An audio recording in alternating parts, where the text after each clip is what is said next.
All right, everybody, we are live for part 3 of the HRO Mayhem. So if you were not here, my name is Veda, and this is Erin. I'm sure y'all know who.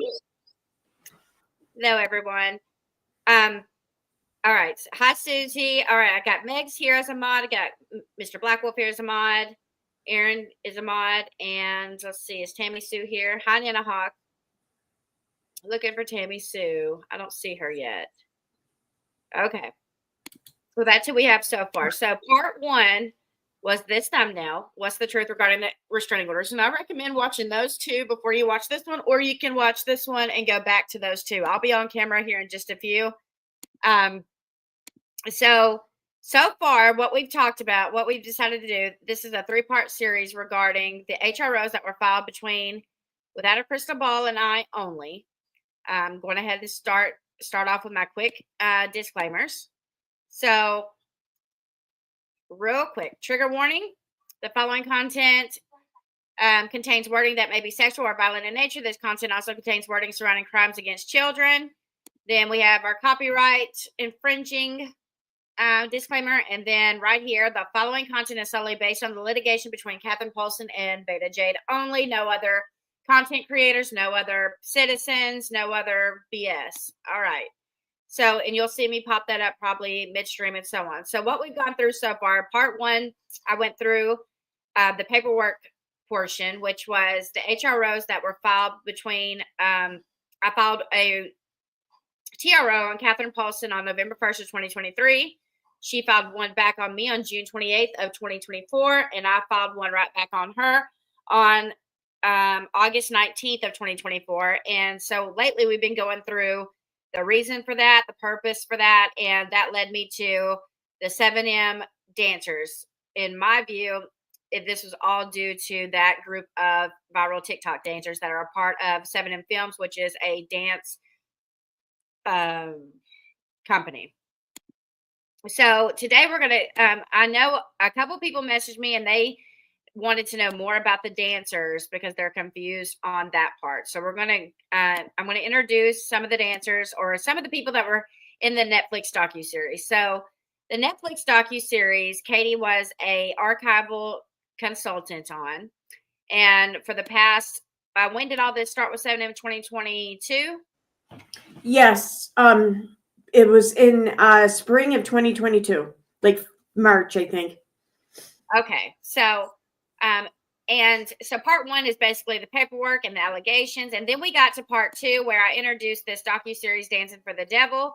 And we went through Katie's coverage from May 29th when the docuseries released all the way to, we got to June 17th, which is where we're going to start. And I know Erin covered some of June 17th, but some of you weren't here and it was towards the end. So we're just going to start with June 17th over again. But just to kind of introduce a couple of the dancers. All right. So this was the docuseries right here. Okay. And I'm doing a 3-part series on this separately anyway. But first off, this is James Derrick. Okay. He's one of the TikTok dancers and he's married to Miranda Derrick, which is her.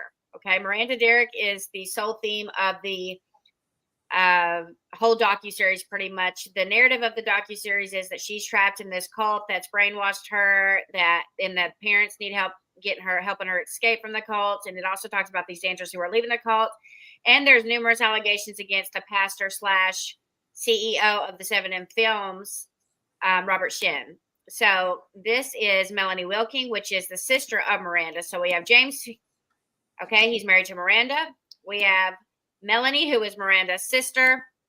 This is also one of the dancers, Vic White. Let's see. There's a few other dancers that I'll mention. We've got Kaylee, who is one of the girls that filed sexual harassment charges against Robert Shin. And then we've got Nick Reno, who is also another dancer. So that's just a few of the dancers, okay? And I also want to introduce, on this thumbnail, you'll be able to see the 2 sisters are right here on the right. These are the 2 sisters that are previous, I guess, mistresses of Robert Shin. He's married to a woman named Hannah Shin, but he has had affairs with these 2 women for years, and now they're saying that it's great. So But we're going to start off there, just introducing those people. But let's continue on June 17th, because that's where we ended yesterday. Or yesterday, right? I'm not sure the date, but I know like the post that we ended it on. Okay, I'm pretty sure we ended yesterday. We streamed yesterday is what I meant, right? We streamed yesterday, right? Yes. I just want to add one thing though too, because like it's like you're saying, like we're going to focus on introducing all the characters involved, I guess, and like the Wilkings, for example. I want to remind everyone that when they made the video, the TikTok live video where they first came out and announced that their loved one, Miranda, was in a cult. I want to just remind people that before they made that video, like just hours before they made that video, they were out getting all new makeovers, their hair done and everything, and taking pictures and smiling and laughing and everything the whole time. And then they go on that live stream and start crying. So I don't know. That always jumped out at me. So. And that's what we're going to look into a little bit today. I'll go ahead and we're going to start off with the court portion because this is HRO focused. And then I'll introduce the sisters to you. There are a couple of videos that they made, and one of them is very strange, and I want to see what y'all think about it. It's very, very strange, and I think it's from the sister Priscilla, if I'm not mistaken. So we're going to start with June 17th. Now, remember, June, we'll just go over a quick date timeline. So May 29th, the docuseries goes out. At this time, Katie is trying to get everyone to tag the police department, the LADA's office, and so on to get Robert arrested. She also posted Miranda's address on a video on June 9th. Okay, and so she showed pictures of Miranda's house, everything, and put her in danger by June. That was on June 9th. June 4th, Miranda made her written statement, but on June 10th, she drops a bomb and does a video statement, and Katie takes it personally as if it's aimed towards her. And since then, Katie has been trying to discredit her. So then we had June 12th, which is where the WACB Twitter account had also posted Katie's house, and Katie turned that around, used it as a weapon against Robert and the other creators that she's saying work for Robert. And also, so June 10th, the video goes out, and it just so happens that's when the first police report hits the police department in Katie's area. And remember, that was this one right here. So the first police report hits on June 11th, and then the next one hits on June 17th. So June 17th is a hit day. And I'm going to get Aaron to go back over June 17th, and we're going to read the filing that was filed in the 7M lawsuit that Katie's being sued by as well, and we're going to just continue from there. And wait, are you talking about police reports? Yes. I'll have to go back and check. Was the 17th the next one? Yeah, there's 17th, the 17th. So June 11th was the first, and the 17th there was two. Then there was two on the 19th, and then two on the 20th, or one on the 20th. 22nd. Okay. All right, so just remember, this will be the second police report. The first one was filed June 11th, which we went over yesterday. So now we're on June 17th, and we're going to start there. And this is just the cover page. It says for suspicious circumstances, and I'll let Aaron go from here on 6/17. Okay, let me just enlarge my screen here. Okay, so it says incident summary. Harassment redacted. Swatting email complaint sent to the city referring to non-existent issues at the address. Previous swatting calls for service to this address for kidnapping, being held hostage, and child welfare. Resident denied any of the reported issues and no issues observed at the residence. Child was observed on the couch watching TV. Swatting issues are related to a Netflix documentary, Dancing with the Devil, TikTok 7M cult, whom the homeowner was a part of the production team. Forward to CID for further investigation. Officers' observations and actions. On 6/17/24 at 10:50 hours, I was advised of a suspicious circumstances that occurred through email to the city redacted over the weekend. Redacted city administrator advised of receiving 2 emails about issues at redacted. I am familiar with this address relating to an ongoing harassment from an unknown person due to a Netflix documentary that was released. The first email that was sent through the online city complaint form appeared to have been sent by Katherine Manske Paulson. The return email used was redacted, and the phone number attached was redacted. The content of the first email complaint stated that a Robert Shin is harassing her and sending someone to harm her and to refer to her Instagram account for further information, redacted. The second email complaint the city received appeared to be from the resident at redacted. The name of the complainant was Jackie, and the contact phone number attached was redacted. The complaint stated that Katherine is hoarding items in her yard, causing rodents to be present. Abandoned vehicles are in her yard, and her dogs bark nonstop. The complaint also states that they are concerned for Katherine's child's welfare. Based on the previous cases involving Katherine, I believed these were swatting emails to cause more law enforcement contacts at her residence. I spoke with Katherine at her residence and explained the reason for my contact. Katherine immediately denied sending in the complaint email to the city of redacted, though she does believe Robert Shin is causing the harassment. While on scene, I observed Katherine's son on the couch, appeared in good health, and was watching TV. Katherine confirmed that the contact number provided in the email was her old cell phone number that is no longer in use, and that the return email used in the email is no longer active. She stated she would not provide either of these forms of contact as they are no longer in use. Katherine advised this is an ongoing harassment from an unknown person due to the release of the Netflix series Dancing for the Devil, the 7M TikTok cult. Katherine stated she was part of the production team and she has been the victim of the harassment due to the information that was released in the documentary. She stated she is currently being sued by Robert Shin, who was the main subject in the documentary. Katherine stated that she believes Robert Shin is paying the influencers mentioned in the documentary to file fictitious reports so law enforcement has contacts to harass her. Okay, and then the last page. Katherine advised of multiple different reports that have been fictitiously filed. She stated reports that have been made to Hennepin County CPS involving her child, and reports have been filed to the FBI about her being held hostage. We have in-house history of calls sent from the FBI tip line concerning her being held hostage in her home. Katherine requested that when we receive these calls to make contact with her by phone first, so law enforcement presence is minimal at her house. I spoke with Katherine about the email complaint that appeared to have come from redacted. She stated she does not redacted well as her family sticks to themselves.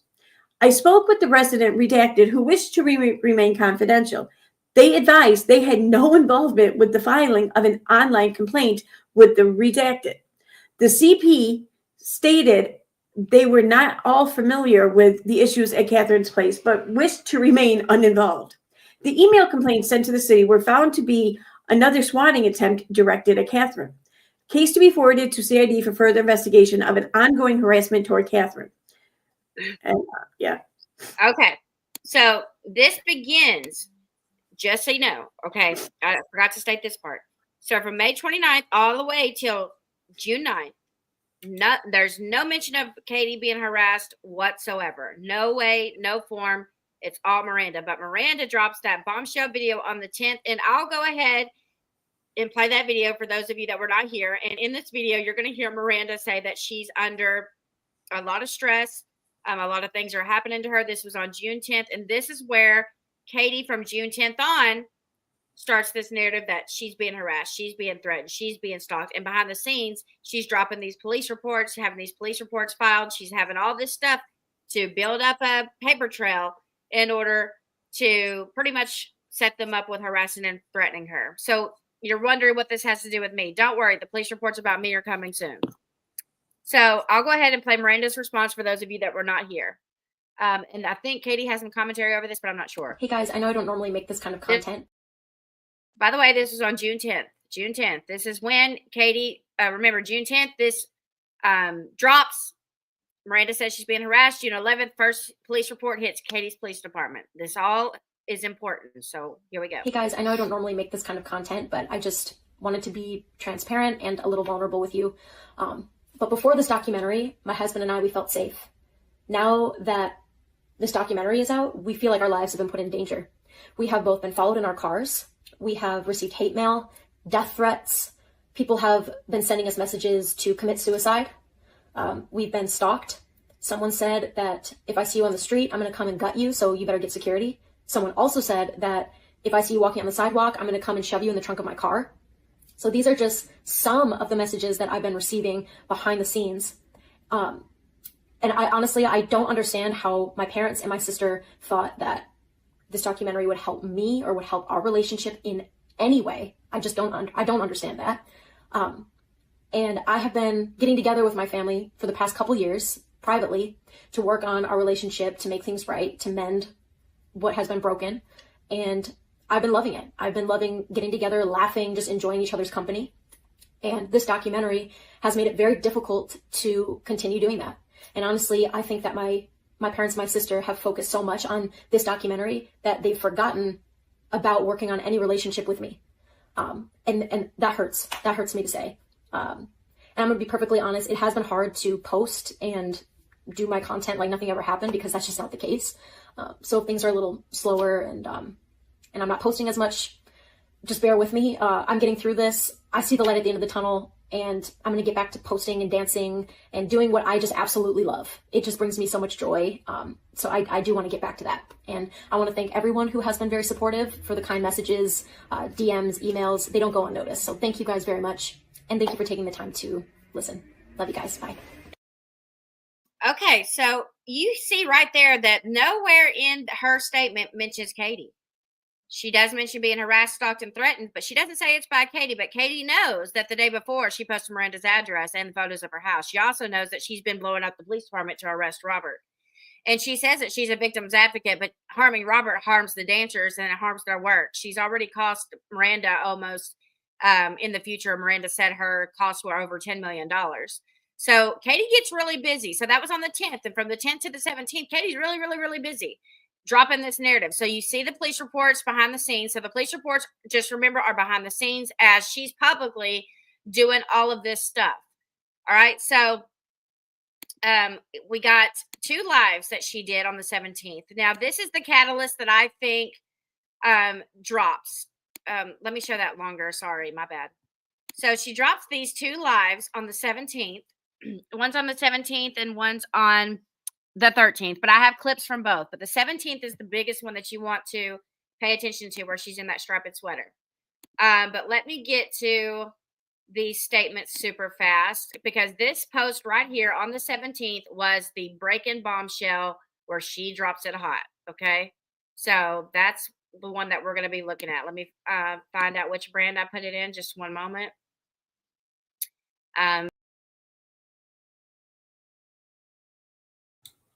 Well, so I guess it's now my stream. No, I'm kidding. She'll be right back. So I'm looking at the comments here, and oh, is she back now? Okay, yeah, she's back. No, she's not. Oh, yes, she is. Okay. I can't hear you. I don't know about if anyone else can. Okay, sorry. No, I can. If you refresh the mouse, if you pull the mouse down too hard, it refreshes the whole page, and it took me out of studio. My bad. Okay. So there's a post that Katie makes. I believe it's in this brand. I'm not sure. Let me see. Oh, don't you dare not do the brands. It's going to not do the brands. Oh, don't do this to me. Come on. All right, I'm going to have to go back out and go back in. Crap. I'm sorry, guys. 1 second. Right. I'll keep them entertained for a moment. Okay, so I was looking at comments here, and over on my stream, I noticed there's a couple of questions here. And so Short Order Cook asks, wait, I can put this up, right? Where is it? I want to put them up on screen so that way y'all can see it too. Okay. They ask, was the contract for the documentary signed before or after the Family Crybaby video? Would be interesting to timeline that. I believe it was signed afterward, because no one even heard of the family, of the dance company, the church, or whatever, until after that video was made. So I'm pretty sure, almost positive it was after the video. Okay. 17th, this is the bombshell post where Katie drops it hot on Instagram, and then lives follow. So here we go. Aaron, do you want to? I can see it. If you don't want to cover it, I'll cover it. I don't care, either one. Can you hear me? Uh-oh, she's muted. Okay, she's muted. So Sorry. okay. If you So- want me to, I can. I have it up on my huge IMAX screen, so it's up to you. Yeah, you're just a better reader than me. So on the 17th, Katie drops this, and here she goes. Right after the docs, remember she harped on that docs of her house from the 12th or the 11th all the way till the 17th. And then she moves on to this to keep it going. And remind you, we just read a police report where she's blaming Robert. So she's on Instagram on the same day doing this shit. So here we go. So it says, for 27 months, I have reported on a man named Robert Shin and his alleged cult. This story has been the hardest and most painful to report on for so many reasons. I have covered a lot of cults. In all of the years that I have exposed cults, Robert Shin's group has been the most insidious and most vindictive that I've ever seen. Robert decided early on that I was, quote, public enemy number one. This decision by Robert has left my world in complete upheaval. He sued me for frivolous claims in an attempt to silence me. In March 2022, Robert's group teamed up with a group of creators on Instagram, Twitter, Reddit, and YouTube. Okay. And then their job was to expose and smear my work, silence the reports, and attempt to cast doubt about the claims that survivors and victims have reported. Miranda Derrick posted a video claiming she received horrible messages. This was done to try to stop the negatively toward her. I can't stand her writing sometimes. This was done to try to stop the negatively towards her by Robert. Robert and his trolls made sure that I would pay for what allegedly Miranda endured. In the past 3 days, I have been swatted by a creator helping Robert. This creator filed a false report with the FBI in the middle of the night, claiming I was trapped in my home with an intruder and my son. The same creator filed 2 false reports to CPS in my attorney's names, stating that I was planning to unalive my son. Cops woke us up at 4 a.m. this morning, pounding on our door. This same group has created no less than 3 emails in my name and have sent threats. Robert Shin's attorney, my attorney, other creators, and people still in Robert's church. Their email to me on Thursday stated their goal was that I would be arrested and Robert Shin would be left alone by me. This creator has threatened to unalive my child, my husband, and me. All of this is supposed to scare me to stop reporting on Robert Shin. This creator filed false reports in my name to the state attorney general in Minnesota. They have contacted other people posing as me. This behavior is criminal, and now because they involve the FBI, this has become a federal crime. If Robert Shin is tied to any of this, I won't stop until he's in prison along with the creators he's incited against me. Okay, and I want you to recognize something. In the police report, Katie brings up the FBI to them. They said that they did get a report. Well, how would Katie know in advance that an FBI tip was going in? Just wondering. Just thought I'd throw that out there. Number 2. So as you see, the creator that she's referring to is me. She's saying that I work for Robert Shin, that I've called all these agencies on her. I didn't know this at the time. I was not paying attention. I had no idea that I'm being set up with all this crap. So right there, she's dropping it hot, saying creators work for them. She even goes as far as saying the WACB account on Twitter has worked for him for years. All of us that are, what she's trying to do is frame it as this whole community of people that's been around for years against her just came out of nowhere on behalf of Robert. That's what she's trying to do here. So then, not only that, so she's got police reports going. She's got, let me pull this up from yesterday. So she's got the police reports going. She's posted on Instagram, and she's got a filing posted into court as well. So, but in the court filing, you'll notice that they're very careful not to blame Robert, even though in Katie's post, in her videos, in the police report, it's all Robert. So you're going to notice everywhere he's blamed except for in the lawsuit. Isn't that strange? So let's get to that. I believe it's right here. Nope.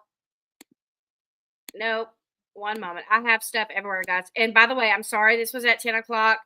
I feel bad because I know Aaron probably had a lot of crap to do, and it's my fault. I wanted to add some stuff to make it more. I watched my 2 live streams last night when I was falling asleep, and I was like, I need to make things more clear. I need to add a couple things is what I decided to do. So I had to screen record a couple extra things, and poor Erin, she was like, I thought we were going live at 8. And I was like, it's going to be 10. Sorry. No, it's okay. It's okay. Remind you, I was like, I'm not wearing makeup then at 10. I'm not gonna be on screen. I'm not. What's I tried, girl. It took me 4 hours just to do the other half. What's jumping out at me here is okay, so I think it's a given. I think we can all agree that Katie has a pattern of trying to silence people on the internet from talking about her, and she does this through the use of TROs, through the court system. I think we can all agree to that because this is the pattern she has absolutely displayed for everyone time and again. Absolutely. Well, I mean, what is her pattern with the TROs? You got to remind people of that. What is the pattern? Right. Well, that's my next point. So if she's capable, and it's nothing for her or to her to use the court system and to write these claims and everything in the TROs, if she's willing and able to go that far just to shut people up from talking about her on the internet, well, then I would venture and say that she's capable of doing all of this shit. Oh, absolutely. She absolutely, to me, in my opinion, everything in this stream is our opinion, is behind every bit of this. All of this is, like I said, those emails are fucking designed for her benefit. Mm-hmm. Yep. 100%. So what she'll do is she'll go and file a TRO, have spoofed emails ready in hand with a bunch of crap about her being threatened and scared and blah, blah, blah. If she was so scared, why didn't she follow through? Why was I being begged to dismiss? Why? If she was that scared. Just wondering. Exactly. That's bullshit. She wasn't scared. And I'm going to read a post later where she says, people that she says to Miranda, she has the gall to say this to Miranda in one of her stories. It says, people that are so this afraid of harassment, threats, and stalking, they don't just go to the police. They get offline. If they're so scared, why don't they get offline? Well, where the fuck are you at? Why are you online? If you're so scared, why are you online still? Just wondering. But here is, so we just covered the police report. Okay. We covered one of her posts on the 17th, and here's what she filed into court on the 17th. Well, her lawyer, Jennifer, and Graham filed into court on the 17th. So we're going to go over this super fast. Go ahead, Eric. I can't zoom into that one. I can't see that at all. Okay, I got it. Okay, so it's from it's from her attorneys. It's regarding the court case. It says, Dear Judge Willis, at 4 a.m. on Sunday morning, June 16, 2024, police came to my client's home and said they had received a tip from an anonymous caller who stated that a man was holding Ms. Paulson and her son hostage. Later that day, I received two draft child protection notices that were ostensibly filed by a Graham who was identified as an attorney with Trant Law, using my email address stating that Ms. Paulson had threatened her son. These followed communications to our firm that were ostensibly from Ms. Paulson, but were sent using incorrect email addresses, seeking advice on matters related to the case. Emails were also sent from suspicious addresses to Ms. Stavig and others. Ms. Paulson is working with law enforcement to address these concerns. However, we wanted to advise the court that this occurred in the event that your office has received or will receive any communications that match this pattern. We do believe that these events are related to this case, but do not know whether there is evidence linking defendants to these events. We may ask for the court's assistance in the near future if the investigation warrants it. For now, we only ask that the court be suspicious of information received outside the regular e-file and e-service platform. Please contact me if you have any questions. Well, so we all know the evidence that 7M has against her. So what better way? So Katie's got so Miranda makes it the statement, right? And Miranda's got a way bigger platform than Katie. So Miranda can reach way more people. And Katie was pissed that it got 4 million views, which you're going to hear in a minute. So she's got to somehow enter in these claims into this lawsuit. So what better way to do that? Get her lawyer to make correspondence and say that the police were there for an FBI tip, which they were not there for. They were not there for that FBI tip. That's not what that police report was for. She was the one that brought up the FBI tip line, not them. So that's a lie right there, perjured in court. That's not why they were there that day. So I just want to bring that. If anybody wants to study more into that, let me know what you come up with. But that's not why they were there. So now she's got her police department involved. All right. She's got the courts involved. She's got me being blamed as working for Robert Shin. And this is where I start really paying attention, really paying attention when I was studying all of this. I was like, okay, I see what you're doing here. I can see. So now we're going to go over, let's see, did she make any other post on the 17th? Let's see.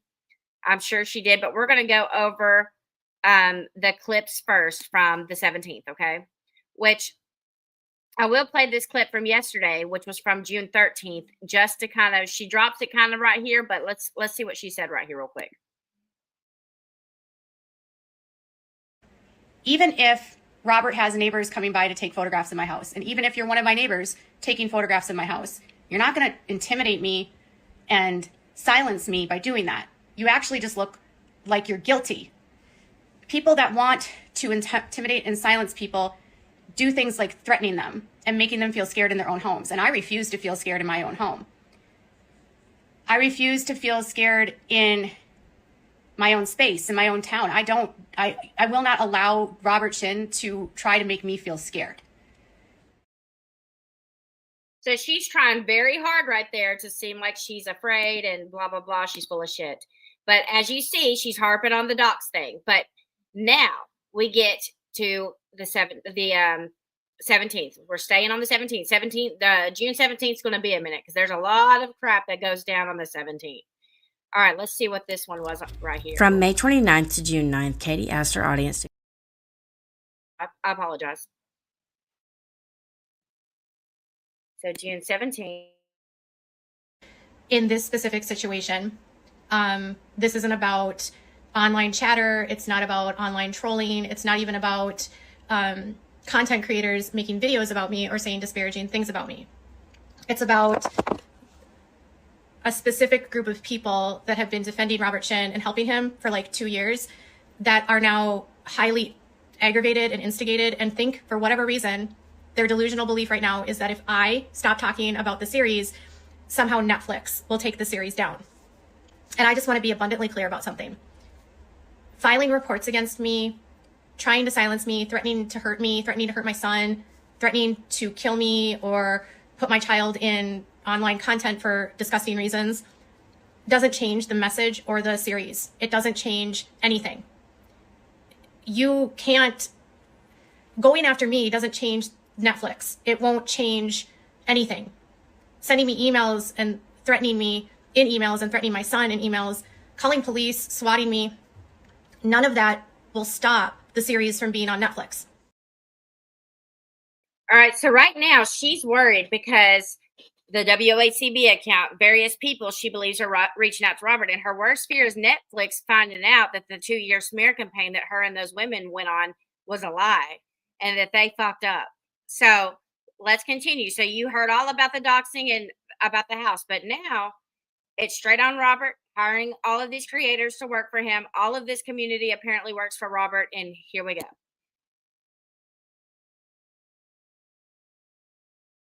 You guys have had police showed up at my house 4 a.m. on Sunday morning. There was a report filed with FBI, and then there was also two reports filed to the Department of Human Services in a different county in perjury, impersonating my attorneys and trying to incite a SWAT team to show up to my house to like storm through the home. Even though the SWAT team didn't show up, the police are treating this as a swatting attempt because the goal was to incite law enforcement to go to a hostile environment and to break down doors. And one of the threats was that I was going to harm my son. The other threat was that someone else broke into my house and was going to harm my son. All right, so she's saying that the police were there due to the tip. They didn't know about the tip till Katie said it. Then they looked into it and saw that there was a tip. So she knew before they did. They weren't there for that. They were there over the false CPS reports. So she kind of told herself. This reminds me too of I think it was back in 2021. I think it was 2021. The whole Gabby Petito case or whatever, when that played out. She went live and she was saying how they had a visit from the sheriffs because someone called the FBI tip line in Denver and said that she was hiding Brian Landry in her basement. And there, she just said that was the whole reason why the cops were there. Well, I ended up filing a FOIA request with her county sheriff's department, and come to find out, they were already at her house in a different manner when that tip came in to their precinct. The officers were talking to her when dispatch called them to tell them about the tip that they just got from the Denver FBI. It's crazy. And I just want to point out, for those of you that watch Manya, which I know they usually get like 20 followers, it's a bunch of robots, but think about what they show versus what they say. Anything that comes from mine and Aaron's channel, we're packing when we're coming. We're not just talking. There's more of Katie talking than us talking. We're just commentating on what she says. So I've got 4 stars by this next video for some reason. So let's see why I have this. So I went through her whole Instagram live, clipped out the most important parts. I didn't want to, and I'm going to credit her. Credit to your Instagram, credit to your Facebook, credit to your YouTube, whatever, in advance. I will put the links to everything of yours at the end. But let's see what we got here.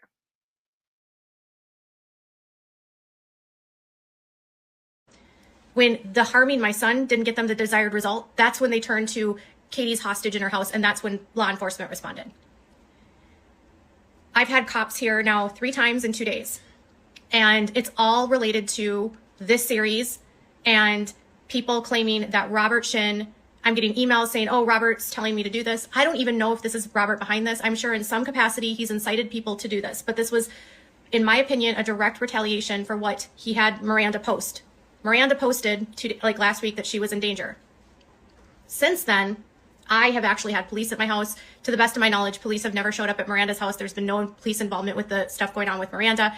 And Robert has been driving a narrative to Miranda since March of 2022 that I am dangerous, that any of these threats and situations happening are actually what's causing her harm. So that's why she was blaming her parents. But it's more than likely that those threats were coming from someone that supports Robert or from someone within the church. I don't know who. But they were not, and according to the threats I'm receiving, they're also creating emails in my name and sending threats to Miranda to try to make Miranda more scared of me. I don't know what these specific creators or even Robert Shin thinks is going to change anything. Okay. So number 1 goal of her is to be a bigger victim than Miranda. And this is the one you were talking about yesterday. And it's funny, you and I think alike, because I had 4 stars by this video. And you said yesterday, I don't know if Veda will play it, but there is a clip where Katie talks about where she's comparing her harm to Miranda's. Isn't that crazy how well we're seeing? Yeah, because what was it? Miranda came out and said how suddenly Miranda was talking about how she doesn't feel safe, how James doesn't feel safe. They felt safe, now they no longer do. And now here's Katie saying, listen, I had the cops at my house. I don't remember Miranda saying anything about the cops at her house. Just saying. It's like, that is so crazy how synced you and I are. That is so crazy.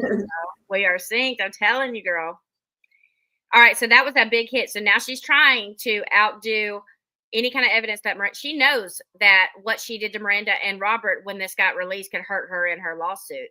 So if she can frame them as threatening and stalking and harassing her, then boom, she might cause some stipulations to happen in the lawsuit. Now everything why didn't you tell the courts that this was for sure Robert? Even in this clip, she admits that she's not sure if Robert's behind it, but in her Facebook post, she straight up puts his picture and says he is.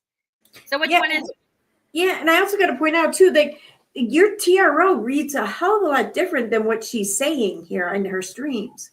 Oh, absolutely. Oh, absolutely. Which we went over the HRO in the beginning on part 1.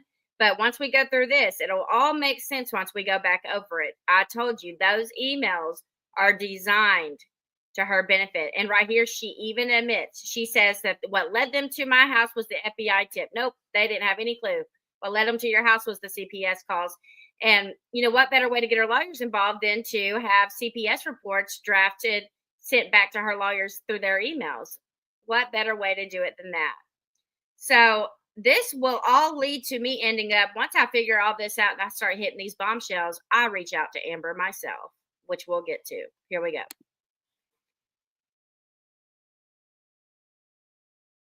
go. Victims. Why would you spend time going after me, trashing me, discrediting me? Do you think that that's going to cause Netflix to take this down? Do you think that's going to cause Netflix to be like, oh, we're not going to trust Katie Joy? This doesn't help anyone.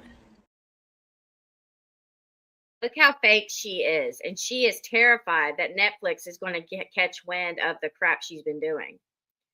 That's what she's afraid of. That Netflix docuseries is built around one narrative, only one narrative, only their lawsuits against Robert. Nothing in reverse. I'm curious. Now, I don't know how these contracts or whatever work with these documentaries, but I'm wondering if there's some sort of stipulation or whatever in her contract, or if she has any kind of contract with Netflix that states that if it turns out or it's deemed that she was dishonest with the information and documents and everything that she provided, then she might be on the hook, or she might be liable for something. I wonder. I mean, I don't know, but I wonder. Well, if they sue Netflix, she's one of the ones that gave them the information to run with. So, and the family's so blinded because they just want their daughter back. They don't know that everything that's been reported on that caused all those dancers to leave and cost them millions of dollars was due to Katie. Right. And yeah. And what's so weird is those women that Katie, that have a vendetta against Robert, what is so weird is they just happen to make the same claims about Robert as Katie did. So Katie, right after this Netflix docuseries goes out, she thinks she's fully vindicated in all the claims that she made. So she's not terrified at all. But that might backfire if they have the right witnesses, Miss Katie Joy. All right, so let's get to, I believe I played number 5, but I'm not sure. Let's keep going. This is getting good, guys. It's getting good.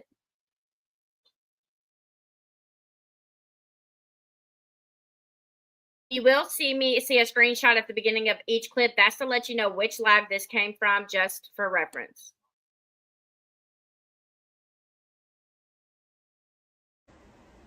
I don't want to talk about names. I don't want people to bring up names. I don't want to discuss YouTubers that have been doing this to me. I don't want to give life to those people. I know who's doing this. I know why it's being done. I know how it all started. I know the creators Robert Shin linked up to. I know the tactics that they're using. I don't want to talk about people that don't deserve to be talked about. And frankly, I don't want to put out anyone's name because I don't know who did it. And accusing someone publicly of doing this wouldn't help the situation. It just accuses someone publicly without having all the facts. And I don't have interest in doing that. Well, baby girl, you didn't have all the facts. You said you know who's behind this, and 5 seconds earlier you said you weren't sure who was behind this. So which one is it? But I will tell you, Katie, for the hell you put me through with all these people in the last 2 years, you coming for me was the best thing you could have ever done for me. Maybe not for you, but it was the best thing you ever did because it caused me to look into this and see exactly what you're up to. Nice going. We're going to have another Letitia bias moment. Good luck with that. Here we go. Fortunately, right now, we don't know who specifically is doing this. What I do know is that the emails and threats that I am receiving all indicate that these people are doing this because they want me to stop talking about Robert Shin. They believe that if I stop talking about Robert Shin, apparently the story is going to go away. They want me to take down all my statements and remove everything. They also want to paint this as I am victimizing Robert Shin and I am victimizing the dancers that are still inside. This series of harassment I've been receiving, whether I've had the cops at my home 3 times now in the last 2 days. They were here for over an hour today. They were here yesterday in the afternoon or evening, and then they were here at 4 a.m. on Sunday. They have been filing reports with my city. They're bringing in people from my neighborhood. They have been taking photographs of my house and posting them online.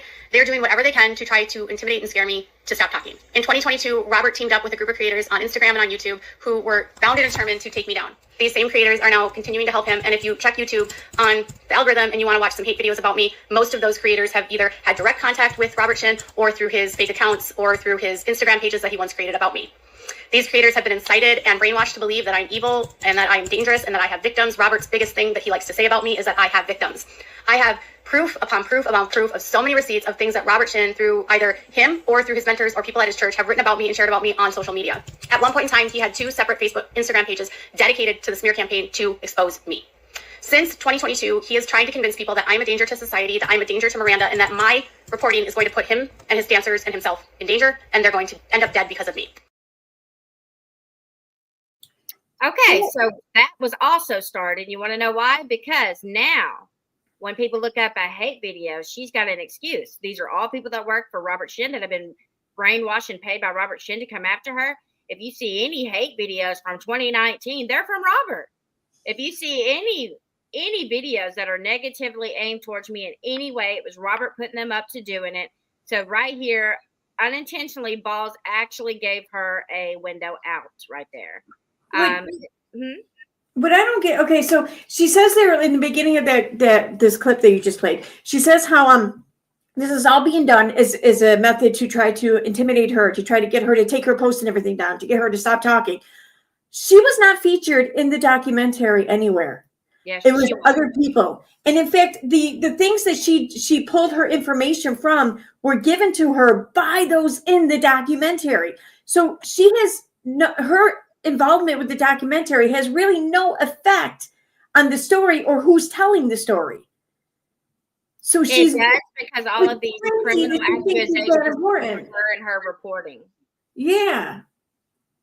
And she's featured in the beginning. When they start making accusations against Robert, boom, they show Katie's posts. The only posts that they reference are Katie's posts. Katie's shown at the beginning of the docuseries. She's shown, I watched the docuseries 7 times just to see.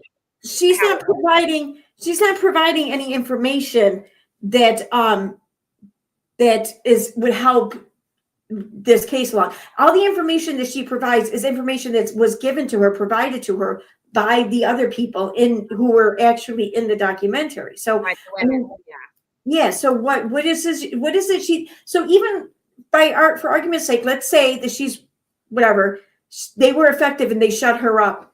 How is that going to make their case any better when the people who are actually coming for you're suing them and everything are still there with all the information? Well, this is what I told you, that there's some bombs coming. Well, I decided to pay for a couple months ago. Y'all donated to my GoFundMe, and I decided to pay for, because it is part of my HRO, the lawsuit between Robert and all of those that are on the docuseries that they didn't show. They only showed the lawsuit between them and Robert, but they didn't show that he was the initial petitioner. He was the one that initially sued them first. They didn't show any of that. And all of that's going to make perfect sense, and where Katie's role is with these women as soon as we get to that. So there's a lot Katie has on the line if Netflix finds out that all of these criminal accusations are false, that this cult narrative is false. I mean, anytime she looks at a pastor, she just thinks cult. She just comes up with the cult. It's all going to make sense. I promise you. Promise. You're going to shit a brick. I'm telling you. But I want to play that one more time and just watch how she tries to manipulate everyone by saying, ignore all of the hate videos about me. They're all people that work for Robert Shin. She's making sure the whole Katie Joy community works for Robert Shin, and that we all are being hired to go attack and threaten and blah, blah, blah her. All right, here we go. Notice how she will weaponize her son in any scenario as a weapon against people. And by the way, the HRO filed on me for her and her son, by the way. So just so you know that. Fortunately, right now, we don't know who specifically is doing this. What I do know is that the emails and threats that I am receiving all indicate that these people are doing this because they want me to stop talking about Robert Shin. They believe that if I stop talking about Robert Shin, apparently the story is going to go away. They want me to take down all my statements and remove everything. They also want to paint this as I am victimizing Robert Shin and I am victimizing the dancers that are still inside. This series of harassment I've been receiving, whether I've had the cops at my home 3 times now in the last 2 days. They were here for over an hour today. They were here yesterday in the afternoon or evening, and then they were here at 4 a.m. on Sunday. They have been filing reports with my city. They're bringing in people from my neighborhood. They have been taking photographs of my house and posting them online. They're doing whatever they can to try to intimidate and scare me to stop talking. In 2022, Robert teamed up with a group of creators on Instagram and on YouTube who were bound and determined to take me down. These same creators are now continuing to help him. And if you check YouTube on the algorithm and you want to watch some hate videos about me, most of those creators have either had direct contact with Robert Shin or through his fake accounts or through his Instagram pages that he once created about me. These creators have been incited and brainwashed to believe that I'm evil and that I'm dangerous and that I have victims. Robert's biggest thing that he likes to say about me is that I have victims. I have proof upon proof upon proof of so many receipts of things that Robert Shin, through either him or through his mentors or people at his church, have written about me and shared about me on social media. At one point in time, he had 2 separate Facebook, Instagram pages dedicated to the smear campaign to expose me. Since 2022, he is trying to convince people that I'm a danger to society, that I'm a danger to Miranda, and that my reporting is going to put him and his dancers and himself in danger, and they're going to end up dead because of me.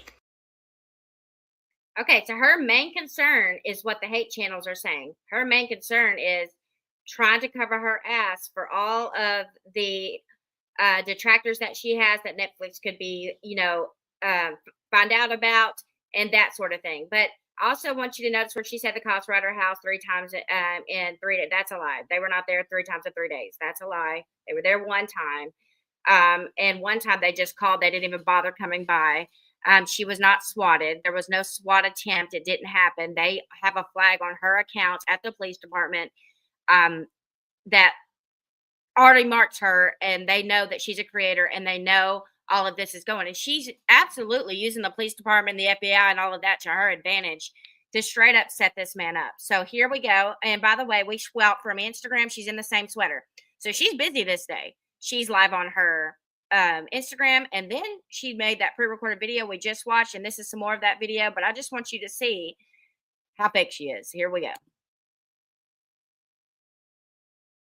I feel the last several days I've been going through a series of threats myself, and on Sunday at 4 a.m. police pounded on my door because someone had filed a false report with the FBI claiming that I was a hostage and my son and I were hostages, and that a man was trying to harm my son. The same person also tried to file a report with CPS in another county by using my attorney's name and email address and filing it as though they were my attorney, claiming that I had told them that I was going to harm my son. In the middle of all of that, I started getting threats from a group of creators on Instagram through my email address. They're also on YouTube that have been supporting Robert Shin since 2022 and helping him in their efforts to try to diminish the credibility of the victims in the story, taint and disparage and discredit me, and harass me into being silent.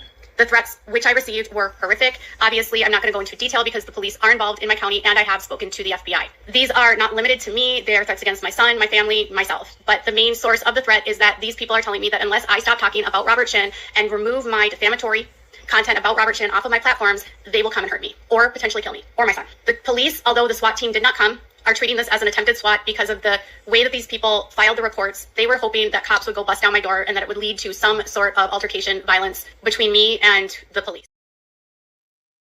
Boom, bingo, hot moment right there. You saw her put the emails up on the screen that were created in my name, and you could see the Katie Joy blah blah blah at gmail.com and the other KJ Paulson at whatever.com. So you just heard her say that she only references the police showing up one time in this clip, even though she just said they showed up 3 times. But on this one, she claims, so her claim is, right, that she's got 2 attorneys at the, whatever you call it, Trident law firm.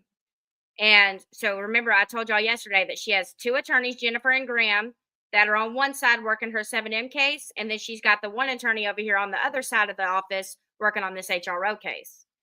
Okay, so this is sort of a conflict of interest that ends up causing some problems. So let's refer back to my HRO real quick. You just heard her say, right, that, was it right here?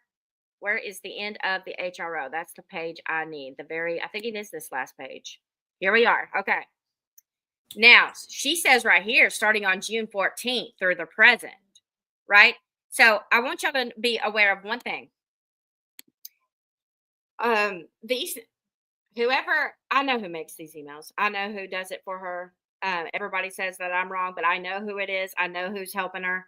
I also found out a lot of things, but I'll just say that I'm going to be careful what I say here because I don't want to help her in any sort of way. But these emails are designed to help her. And all the way till June 10th, when Miranda makes her public statement, the narrative is about something else. Robert's barely mentioned, but boom, just so happens on the 11th when the police report hits, the very first police report hits on June 11th, out of nowhere, the spoofed emails narrative is all about Roberts and how he's coming to kill her, and they're all in my name. That's what ties me in. As she used me, she's thinking she can kill 2 birds in one stone, take me and Robert down. I work for him, even though I've never met this man in my life, didn't even know about him, nothing about him, never reported on 7M, nothing. But you just heard her say something about the FBI tip line, right? All right. So starting on June 14th of 2024 through the present, blank, which is me, Veda has filed no less than 20 false reports with various government agencies in an attempt to threaten, terrify, and frame me for crimes. Gaslighting and projecting, are we? On Sunday, June 16th, police arrived at my home at 4 a.m. after a person filed a tip using my name with the FBI claiming that I was being held hostage in my home. That is false. They did not show up on the 16th. All right. The same evening, Beta filed a false report with right here's the important part, right? The same evening, Beta filed a false report with Hennepin County CPS using my attorney's name, Graham Martin. So she's saying that I filed a CPS report on her using her attorney, Graham, who's one of the attorneys in the 7M lawsuit. I used his name to file a false CPS report on her. And she says right here, okay, report with Hennepin County CPS using my attorney's name, Graham Martin, and an email of another attorney, which is Jennifer. She's saying I also used Jennifer's email address to file these reports with. And she claimed that I was going to blank my son. Police came to my home 4 more times. Well, you just said in that video 3 times. Which one is it, Katie? 4 or 3?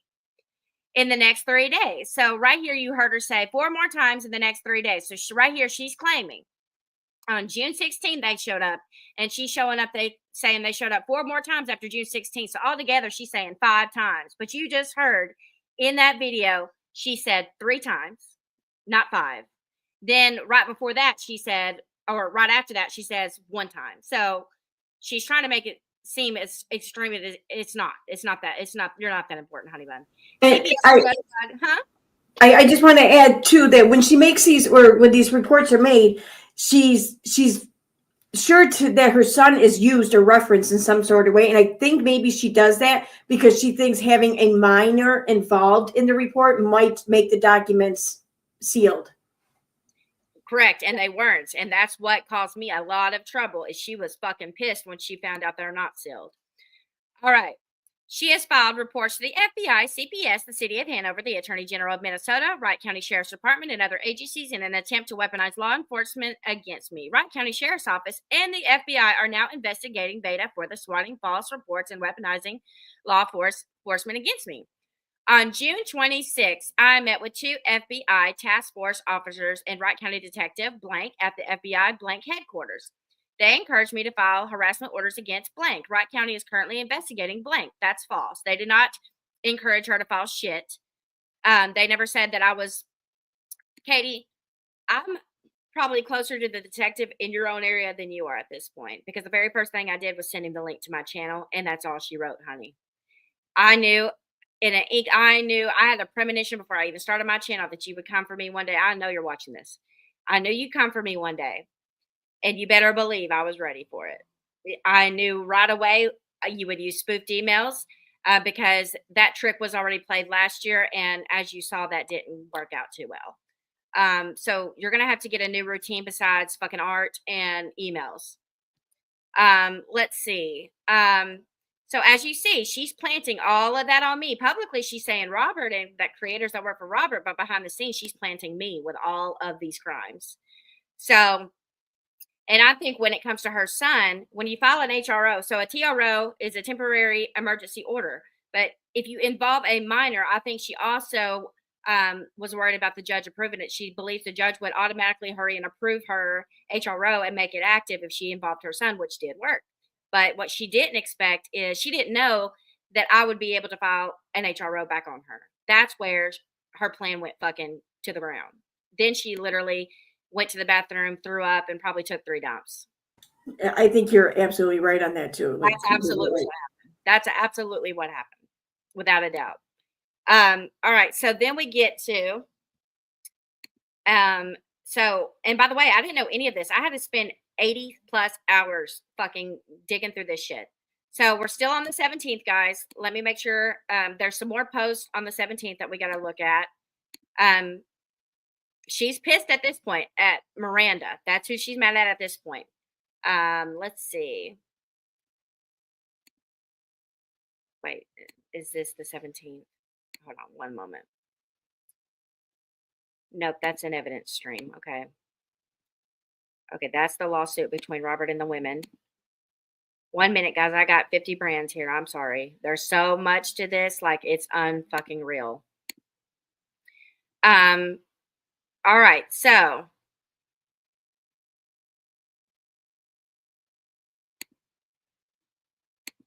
That's on June 28th. Okay. Back to the 17th. We've got, what is this? Okay. That's crazy that I just went over that in my head. All right. All right. So now we're done. I think we're done with the 17th, and we're going to move on to, let me make sure. Nope. No, we're not. My bad. Just kidding. We still have one more. So let's let this one roll. Going to end up dead because of me.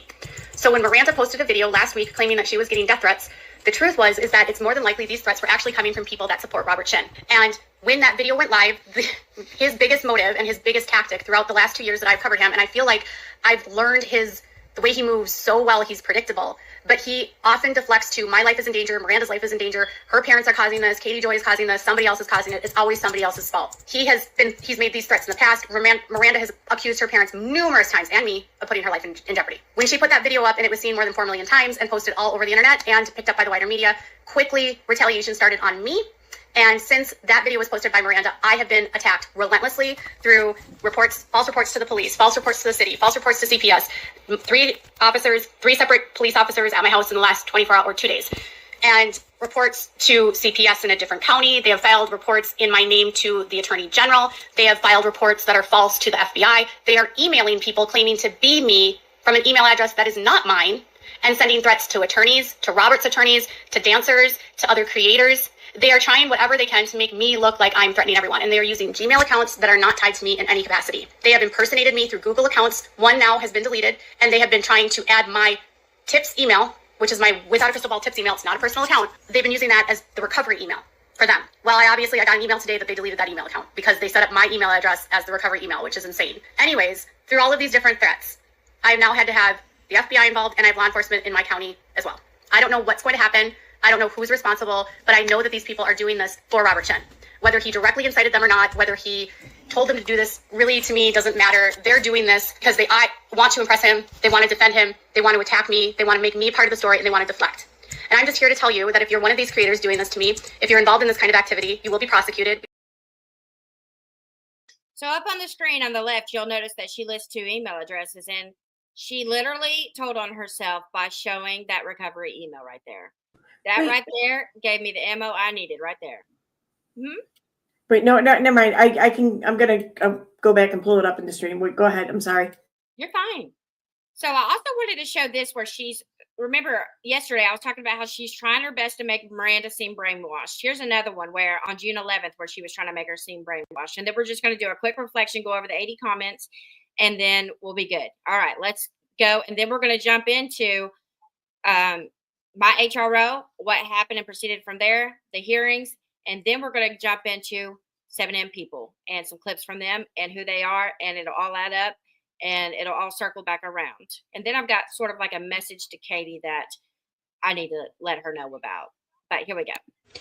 In a recent post, Miranda Derrick made some pretty serious claims that she was receiving emails and various threats since the documentary was released. And it made me realize that last week I had a conversation with someone that left the church back in 2022. They told me last week that when they confronted Hannah, who is Robert Shin's wife, and asked her questions about wanting them to sign NDAs, as well as, contract information along with their tithing and the money and the fraud, instead of answering questions and instead of allowing them to actually speak to Robert, Hannah told this person that the way that they were talking to her made her feel like her life was in danger. Like, in order to deflect and get off the topic and not have to answer questions, she basically said that she was feeling unsafe and felt like this person was going to hurt her. The person told me that it was just weird that Hannah was acting like that because they didn't have their voices raised. They weren't confronting her in a hostile way. There was no yelling. It was really like asking questions, let me talk to Robert. And she went immediately to, my life is in danger because you're making me feel like my life is in danger. And it just reminded me of this, where she's saying that her life is in danger because it seems like that might be a tactic they use in the cult. But that's just my thought. All right, so after I say this, I'm going to let Aaron give some good commentary on all that we've showed so far so that I can go ahead and go and credit Katie's channel so that she doesn't try any kind of crap. But I do want to say this about the clip that just played. So she is the biggest projector. If you don't know what projecting is, that's when you project your actions onto others. So she was literally talking about her fucking self when she was talking about Robert just then. She was saying, Robert's goal is to make everyone believe that I'm threatening him, that I'm sending threatening emails, when indeed it's him, blah, blah, blah, blah, blah. She is projecting herself, her behavior, onto others. It is her behind all of this. But go ahead, Erin. I'm going to go ahead and credit her just to be safe. Her Instagram and her YouTube channel. If you want to give commentary on everything that we showed so far, and maybe go through comments if you'd like. I'm trying to catch up on my behind. So I just want to point out here that, like, yeah, the situations are a little bit different. Like the first time we saw this all happen and take place, it was during the Toddy Westbrook trial or lawsuit, and now it's happening during the Robert Shin lawsuit. Whether or not this time it's being inspired or it's being prompted to happen due to the Robert Shin trial, I don't know. But I want to just point out that though these situations are, just two different situations, all the shit's the same. Everything else is the same. Like the accusations made in these emails or whatever is the same. The only difference is that during the Toddy Westbrook lawsuit, they actually were sent through a spoofing email site. It was a proxy server out of the Czech Republic. That's where the IP address led back to. And basically what that was is you pulled up this website and you could just type in whatever email you wanted to make it look like it came from. And then it would be, this proxy server would send out the email and your email server would accept it, and it would think it was sent from whatever email server they was sent to be sent from. The difference is, though, this time, when these emails started happening, I noticed, as I'm sure everyone else did, that wasn't the case this time. These were actual legitimate, like, Gmail accounts that were created. The thing is that they were just ridiculously generic names. Like there could be 1,000 of them similar to this or whatever. And as soon as like these emails were sent, then the account was deleted. So you couldn't trace it back anywhere. And the IP address just always led back to a Google server because they were Gmail accounts, So, so yeah. And the reason why I think whoever was behind it did that is because I went and I tested out the email proxy server site from 2021 there, and it doesn't work anymore. And by what I mean is like back then in 2021, I tried it and it said that the email was sent, though it was never received to the email I sent it to that I was using to test it out. I never received it, but I received nothing. Nothing came through. But this time when I tried it out, and I sent it to my Gmail account was emailed by the proxy server site. And I was being informed that someone was using my account as the sender. So I'm like, well, that's new. That's a new development. So maybe that's why this isn't being used this time, because it's going to give them away, So yeah, but I just find it very telling that everything else is the same. Regardless of them using a proxy server site or making legitimate, like, junkable, whatever email accounts, everything in these emails is very similar to all the shit that happened in 2021. And I remember too, in 2021, she made a comment. She was talking about how I had answered one of these emails when they at the very beginning, because I didn't really know what was going on. I didn't understand a lot of these things. I learned about this stuff as this was happening. And so I responded to one of these emails like an idiot. So a couple of months later, she's talking about it, and she says, she goes, out of everyone who received these emails, only one person responded to them, and that was Erin. And I'm like, well, how the fuck does she know who responded? And everyone who received these emails? How does she know everyone who received these emails, let alone who responded and who didn't? She gives herself away, I think. I really feel like she gives herself away. Oh, and she thinks she can't be caught. She thinks no one is ever going to catch her. Yep. So, I'm sorry. You're fine. Go ahead. I wanted to let Fayette know, by the way, he the mama of 5 thanks you for the gifted membership. She put a comment up in my chat, and I told her that it was probably one that you had purchased that she received, and she says thank you. So, and thank you very much for all the gifted memberships too that you did tonight. Thank you. I haven't got to those yet. I've got to get to those, but I wanted to let you guys. Okay, yeah, we can do those at the end. So Facebook has opened up my own private membership Facebook group. It's just like any other Facebook group, except it's a messenger feed group. So in that group, I can monitor it. I can block people if I need to. So that's why it's safe in there. You're totally safe. Your names won't be shown, nothing. But I'm going to pin the link to that group if you'd like to join. And a lot of the information regarding, I'm going to put copies of the HROs in there. Everything is going to go in there. I've just got to work on it tonight and tomorrow. If you'd like to join, please join. And then Megan's got my channel membership things. But let's go over comments because I'm 203 comments behind. Okay, let's see. Starred, we've got 19.99 from Miss Susie. You deserve, what is TVE? You deserve to have a medal or combat pay for all this trouble or work. Girl, talk about a headache. I gifted 10 memberships. So Fayette gifted 10 memberships to Aaron. And Fayette also gifted 10 more memberships to Aaron. So she got 20. All right. So I wanted to say, most of all, I want to say thank you, number one, to Aaron, because Aaron has been through all the heat that's been around me, whether the oven's hot and it's on fire or what. It doesn't matter. She's there. She's there for me at all costs at any time. If someone is starting lies on me or anything like that, she's right there to have my back. She's never left my side or swayed in any point whatsoever. And I have to say the same for Fayette and Tammy Sue.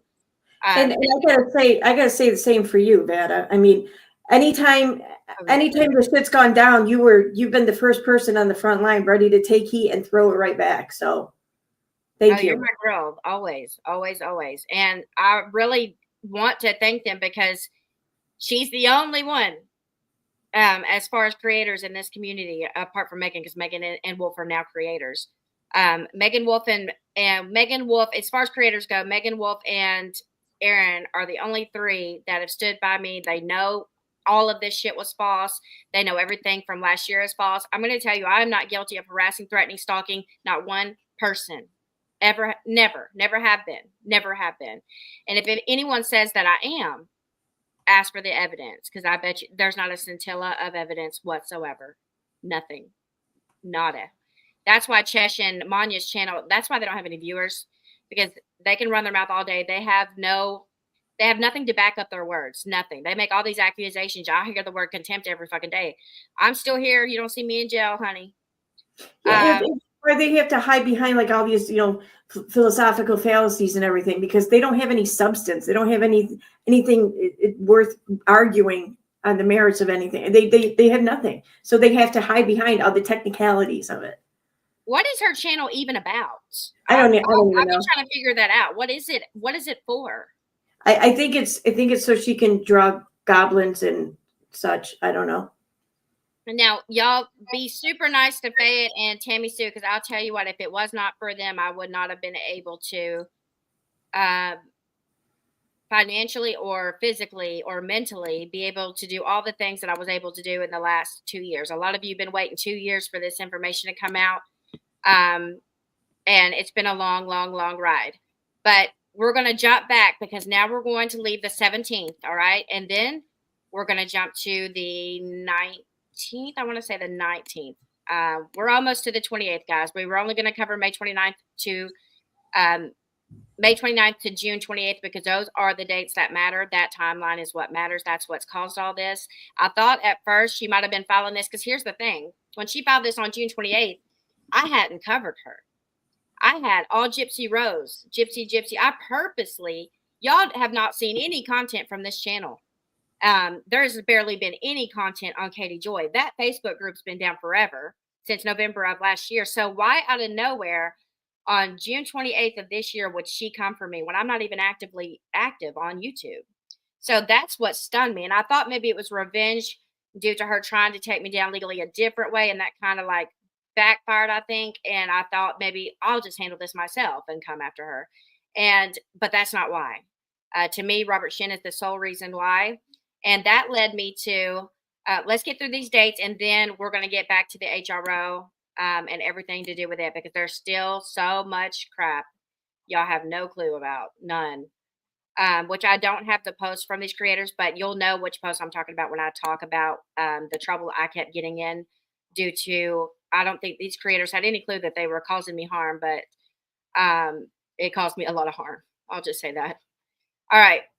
So on the 11th, we've read that police report. On the 17th, we've read that police report. So now we're going to go to the 19th and cover that police report. So now we're headed to June 19th of 2024. All right. This is about, so on the 28th, the HRO is filed. So 2021, 2, 3, 4, 5, 6, 7, 8. So 9 days before the HRO is filed on me, here's some more police reports. Now on the 19th, 2 were filed. Okay. On the 20th, 1 was filed. And on the 22nd, 1 was filed. So I'm going to let Aaron run. You want me to read? I don't want to burn you out with reading. It's fine. I don't care. No, it's fine. Seriously. I don't have the camera on, so I have my glasses on. I'm good. Okay. So we're going to get to the 19th right here.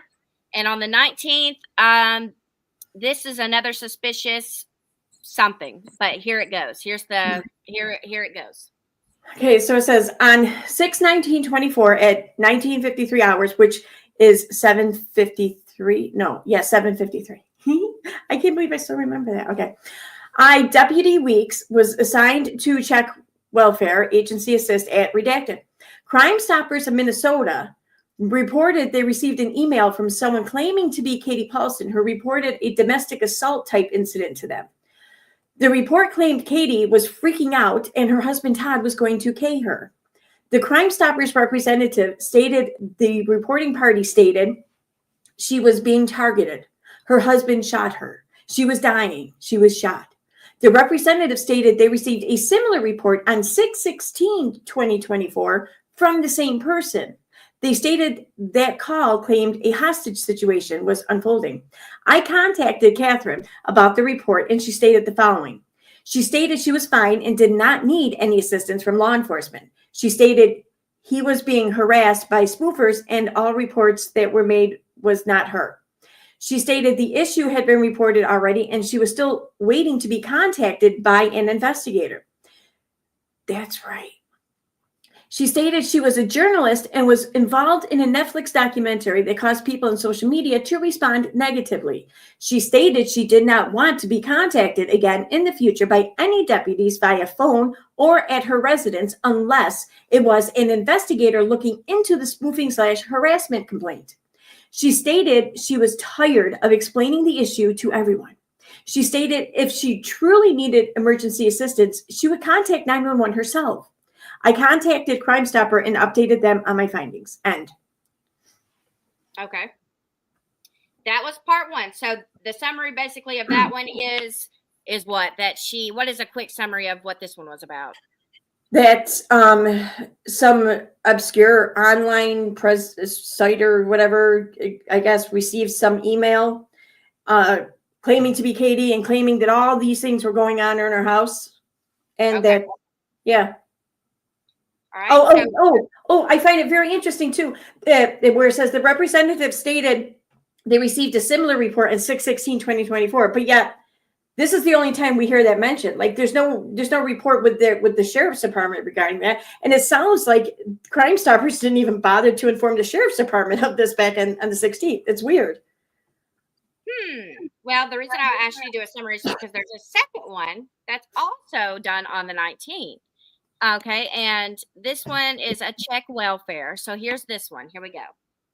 Okay, on 6/19/2024, around 15:34 hours, which is 3:34, I was dispatched to a check welfare at Redacted, County of Wright. Reporter Alyssa Anthony, quote, called from Redacted. Alyssa advised she was from Florida and she was concerned for Katherine Redacted because she saw on a YouTube video Katherine had been receiving threats. I attempted to call Alyssa and left a voicemail. They're Redacted receiving swatting calls in an ongoing harassment investigation. That's just all Redacted. I looked through previous reports involving these calls, and I saw Katherine had reported she believed a Nicole Walters from North Carolina had been making false reports in Katherine's name. The phone number Alyssa called from registered out of North Carolina. The voicemail does not say the name of who owns the number. However, it was a female on the voicemail. A clear search was done. The phone number comes back to Alyssa Anthony. She has an address in Florida as well as North Carolina. I spoke with Watch Command and we determined we would not make contact with Katherine. Since Alyssa was a third party, the history of swatting, harassing calls targeted at Katherine and the Wright County Sheriff's Office redacted, the report will be forwarded to CID for information. Nothing further. Okay, so this is the first one about me. And so Katherine said that she's been receiving threats, okay? And she's saying that it's me. So they looked into it and they found out that it wasn't me and that it was this person named Alyssa, whatever. So right there, she tried to get me on that one. So then we're going to move to the 20th. So she tries again on the 20th. And this one says, I think that says check welfare, but let's continue here. Okay. So this says on 6/20/2024, around 19:02 hours, which is 7 p.m., I was dispatched to a check welfare at redacted County of Wright. It was reported from the FBI tip line that Katherine's neighbor pulled a pew-pew on her and her husband, and the neighbor was holding them hostage in their home. The FBI stated it was a swatting call. I contacted Watch Command, and we determined since there have been a number of swatting calls at the residence, and Katherine has been having increasing agitation with continued contact from the Wright County Sheriff's Office deputies, no contact would be made with Katherine. Nothing further. Okay, so then we're just gonna go ahead and skate through the very last one that was done on June 22nd, and that would be it. And that is a total of, I believe, 6. But let me count: 1, 2, 3, 4, 5, 6. So 6 total. Okay. So the 22nd, this is the last one. It says check welfare, and there we go. And it's, of course, her son's in this one. 6/22/24 at 2:05 hours, which is 2 a.m. I was dispatched a check welfare at redacted. The unknown complainant made a child endangerment complaint involving Katherine and her son, Vaughn, to Hennepin County Child Services. The incident was then forwarded to Wright County, where the subjects reside. The CPS report stated the following, quote, per written report received on 6/21/2024, concerns were noted for Vaughn in the care of his mother, Katherine. Per report on 6/21/2024, Katherine, quote, went live and stated that Robert Chin, unknown age, date of birth, relation to the family, is a R word. It was reported that Vaughn then entered the room, at which point Katherine hit him on camera and loud slaps were heard. Katherine reportedly, quote, came back and said, quote, sometimes it would be easier if he were deceased, referring to Vaughn. The reporter advised that Katherine then stated that she wanted to smother child, whatever. The information was documented and forwarded to Wright County Child and Human Services for follow-up. The Hennepin County report was attached to the documented section of this report. End. Okay. So none of these are filed by me. It says the callers' names. They were able to locate each one of these callers and so forth. So none of that had anything to do with me. So let's see what other posts. I've got various posts. Let's see. So there's various stories that she had done as well. And she seems to be really bothered by balls. So isn't it funny? Here's what I also got to say. So at this time, she hasn't been able to figure out who Llama Girl is. She hasn't been able to find out who Balls is. She's mad that Balls posted her house. So why is it so ironically there that in the spoofed emails that she turned in for the HRO that Balls is implicated, I'm implicated, and Llama Girl's implicated? Isn't it funny how they're just so designed to implicate who she hates the fucking most? Isn't that strange? Yeah, I noticed that too in some of the topics or the way the discussions go on like Cheshire's channel. They seem to be trying to like bring everything back around to Balls, and it's like they're focused, they're determined to find out who Balls really is.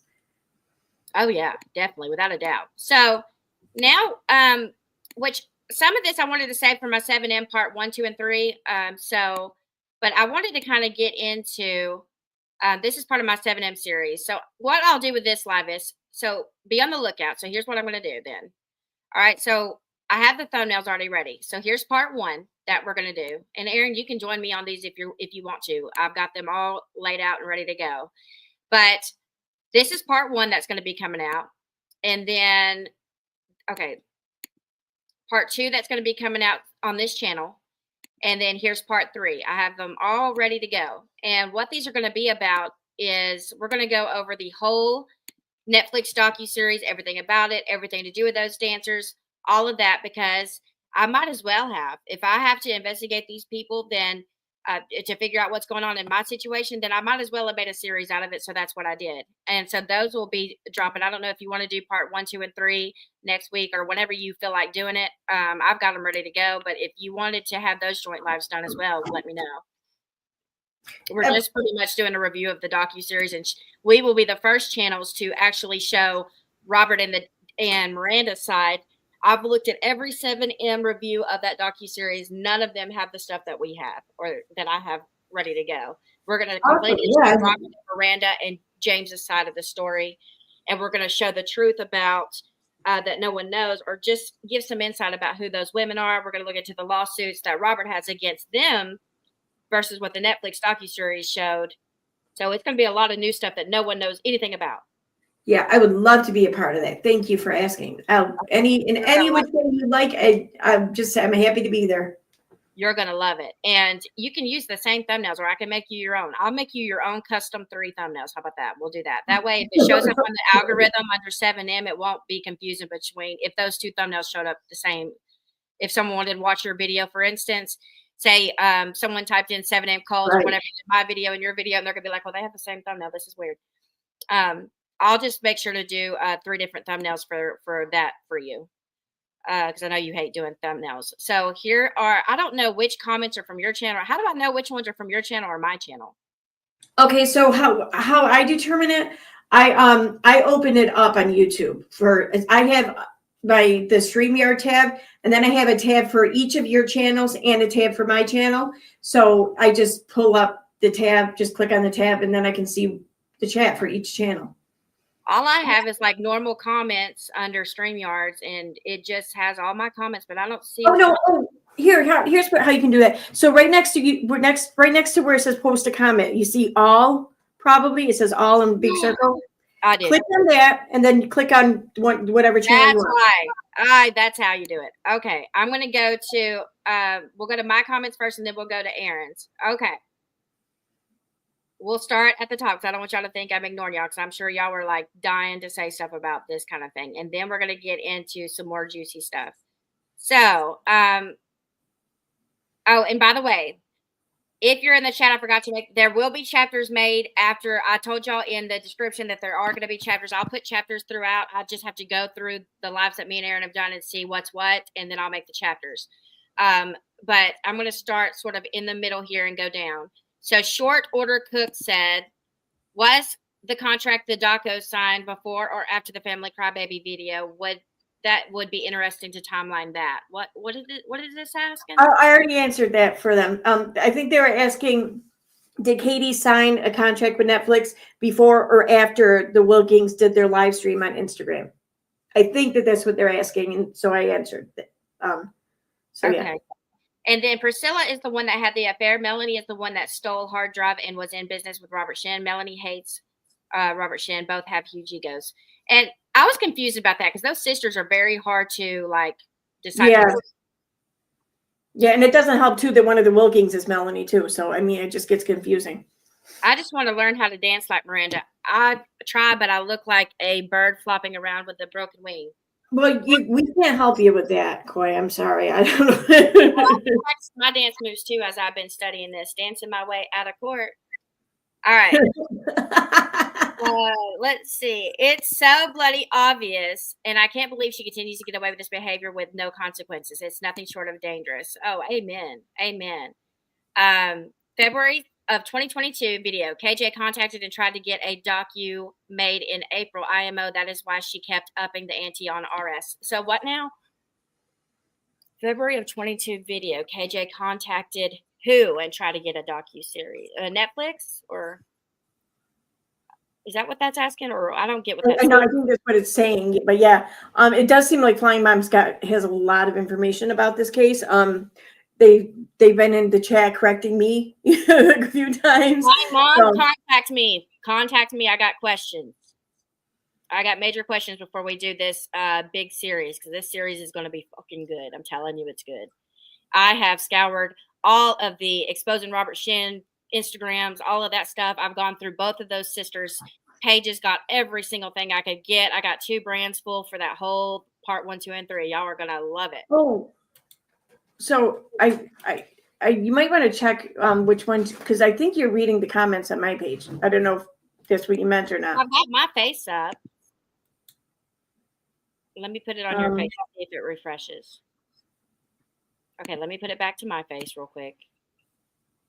No, even if I put, oh, it's asking me if I want to put, let me see if this is what this means. Hold on. I'm going to type this in under your face and see if I show up as you.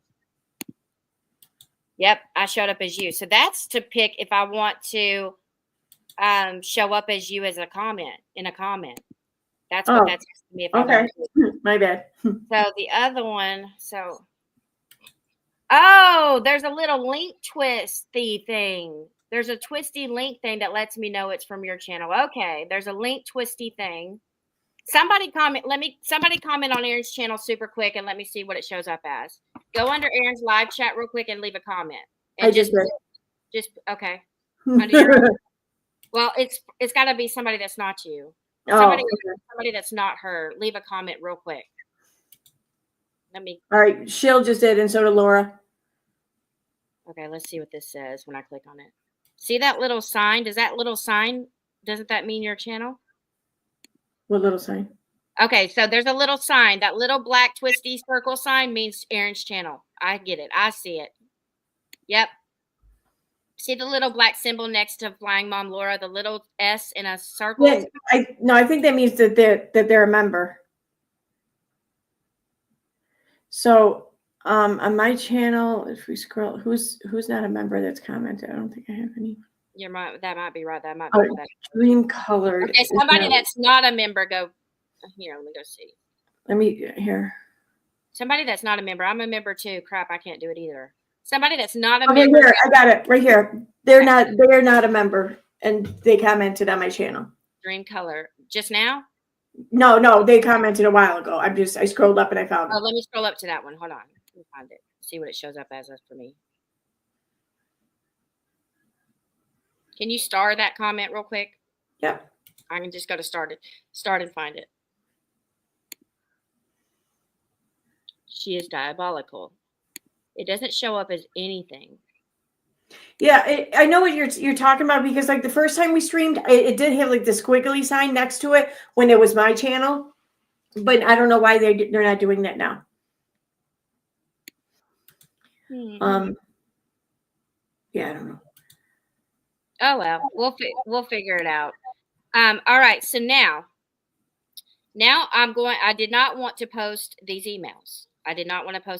But since this is part 3, this is the end of everything I need to say regarding the HRO. So I better get on this part since we've already been here an hour and 30 minutes, because this part's probably going to take that long. So let me type this in. So in the beginning, I told you guys, I'm going to go to the very beginning of all right. We're going to start here. So the very first email I ever got from him was, it looks like September. Where's the ones from August? I know we had a thread from August. Well, apparently from, let's see if this is the very first one. Okay. It must be the very first one was on September 5th then, I guess. I didn't get it. I don't know. Yeah, it's unopened. All right. Well, I guess I didn't get this thread. It says, hello, Veda. Please start providing me with the documents, evidence you mentioned. Okay, so our very first court date, right? So Katie filed her HRO on me on June 28th. We had a court date on August 5th, which she was a no-show for. It got moved to August 19th, which is the same day that I filed one on her. But on that day was our very first hearing regarding Katie's HRO. And basically, it's a triage hearing where I admit guilt, or I don't admit guilt and it still goes on my record. I admit guilt and it goes on my record, or I fight it in trial. I chose trial. Well, right then, her lawyer said, Judge, we need to remind, Veda, that she is under strict terms, and that and I want to make you aware that she posted the Zoom link so that people could join this hearing. I did no such thing. So I wasn't even going to inform Katie that she had just got a HRO filed against her and that it was approved. So I said, well, Judge, will you let Katherine know that she's also under the same terms? And what I did is I played a really good move. I filed it right before because I know she lives on the Minnesota website. So I'm sure she has to study how she's going to get out of her lawsuits. So I just immediately, she's trying to scramble and get to her mouse and hurry and see what the hell I'm talking about. And she's pissed, dude. I would have gave anything. I was telling her I would have gave anything to take a picture of her face. It was purple. I'm telling you, she was pissed. So then on September 9th, I said, so he wants me to start sending him proof. And I said, the only way for me to send you proof that I am not behind the emails is by you sending me the actual hard copy of the emails. And remember, I told y'all in the HRO, she made sure instead of just attaching the fucking emails to the HRO as they are hard copy, she made sure to just copy and paste the bodies and leave the actual email addresses that are allegedly me out so that I wouldn't be able to do anything and figure out what's what. Well, so I told him, I said, the only way that I'm going to be able to prove that I'm not behind the emails is by you sending me the actual email addresses. At Katherine's TRO, which I attached the pages below for you to see, she copied and pasted the contents from emails, but purposely left out the headers in the emails that sent them to her. I need to know the email addresses that sent her the threats so I can prove they are not me. She purposely didn't include the email addresses that sent her the death threat so that I wouldn't be able to vindicate myself, as you'll see below. So if you'll send me the emails, I'd appreciate it. So then I sent him pictures of them, of the HRO, so he can just quickly reference to see what the hell I'm talking about. Okay, so he sends me, let's see what he sends me. He sends me a long ass fucking list of email addresses. So there's 1, 2, 3, 4, 5, 6, 7, 8, 9, 10, 11, 12, 13, 14, 15, 16, 17 email addresses. And what's weird is in this list, there are that many of them. Oh my God. Well, in this list, I noticed something. Nowhere in this list includes the 2 emails that she keeps posting on her channel that she keeps saying are not her. The KJM Paulson one, and let me see if I can find a picture of. For some reason, the 2 emails that were in her name are not included in this list. Isn't that strange? So I red flagged that right away. I was like, well, where's the ones that were supposed to be KJ Paulson that I apparently put as her tip, said without a crystal ball, blah, blah, blah, blah, blah. They're not there. So I was like, all right, so really it's 19 of them. So here's some funny, ironic moments. So one of them is, so if anybody gets emails from any of these email addresses, they're absolutely not me. And if you are that email address, or if you created that email address, don't worry, you're going to be caught soon. So one of them is vadajadesnow@gmail.com, which is VADA Jades Snow. Here, I'll type each one of them in. That way y'all have the direct spelling of these. So you know that they're not me, and I'll be fast. Vada Jades Snow. And all of these are at Gmail. So I'm not going to type out Gmail every single time. So here's one. vadajadesnow@gmail.com. All right. The next one is Jade's Palaces @gmail.com. Jade's Palaces. Jade's Palaces. Yep. So there's the next one. Jade's Palaces is the next one. If you get an email from that person, that one's not me. A couple of these I can't put in here because that's just someone else trying. Katie's just helping these other people try to frame me with emails that also can't stand me. So that's all those are. And I'm not going to give them the time of day right now. vadajades1@gmail.com is another one. So here's another one. And one of them is, which is very ironic, one of them is have a little faith 333. Well, that is so funny because I received an email from that same account about a year ago. And I'm pretty sure Nonsense's Docs was in it, if I'm not mistaken. But it's have a little faith 333. That's very strange. I typed in each one of these email addresses into my email search bar to see if I've received any emails from any of these emails. And I did. One of them is Nikki Farron, which, by the way, which I'm sure half the chat, half of my chat, maybe not, are friends with this woman, Nikki. But Nikki, as you know, from November, after I busted her, helping get my channel struck, she began, her and Kathy P, which y'all know I call Joe Dirt, began swarming around Nonsense's live chat comments, claiming that I was threatening them and sending them threatening emails. Then she made a tweet trying to get people to report me, all kinds of stuff. So, of course, Nikki emails are going to be framed. Katie actually vindicated her in the HRO by putting that I'm framing Nikki and that these emails that are in Nikki's name were from me. One of them is a person's name that I absolutely refuse to mention, will not mention, and would rather die than mention. So, no thanks. So that one's not going up. One of them is just Nikki Farron at gmail.com. That's one of them. So apparently I'm Nikki Farron at gmail.com. One of them is Susie Elliott. Elliott 1626 at gmail.com. And Sue Elliott hates me, so that's funny.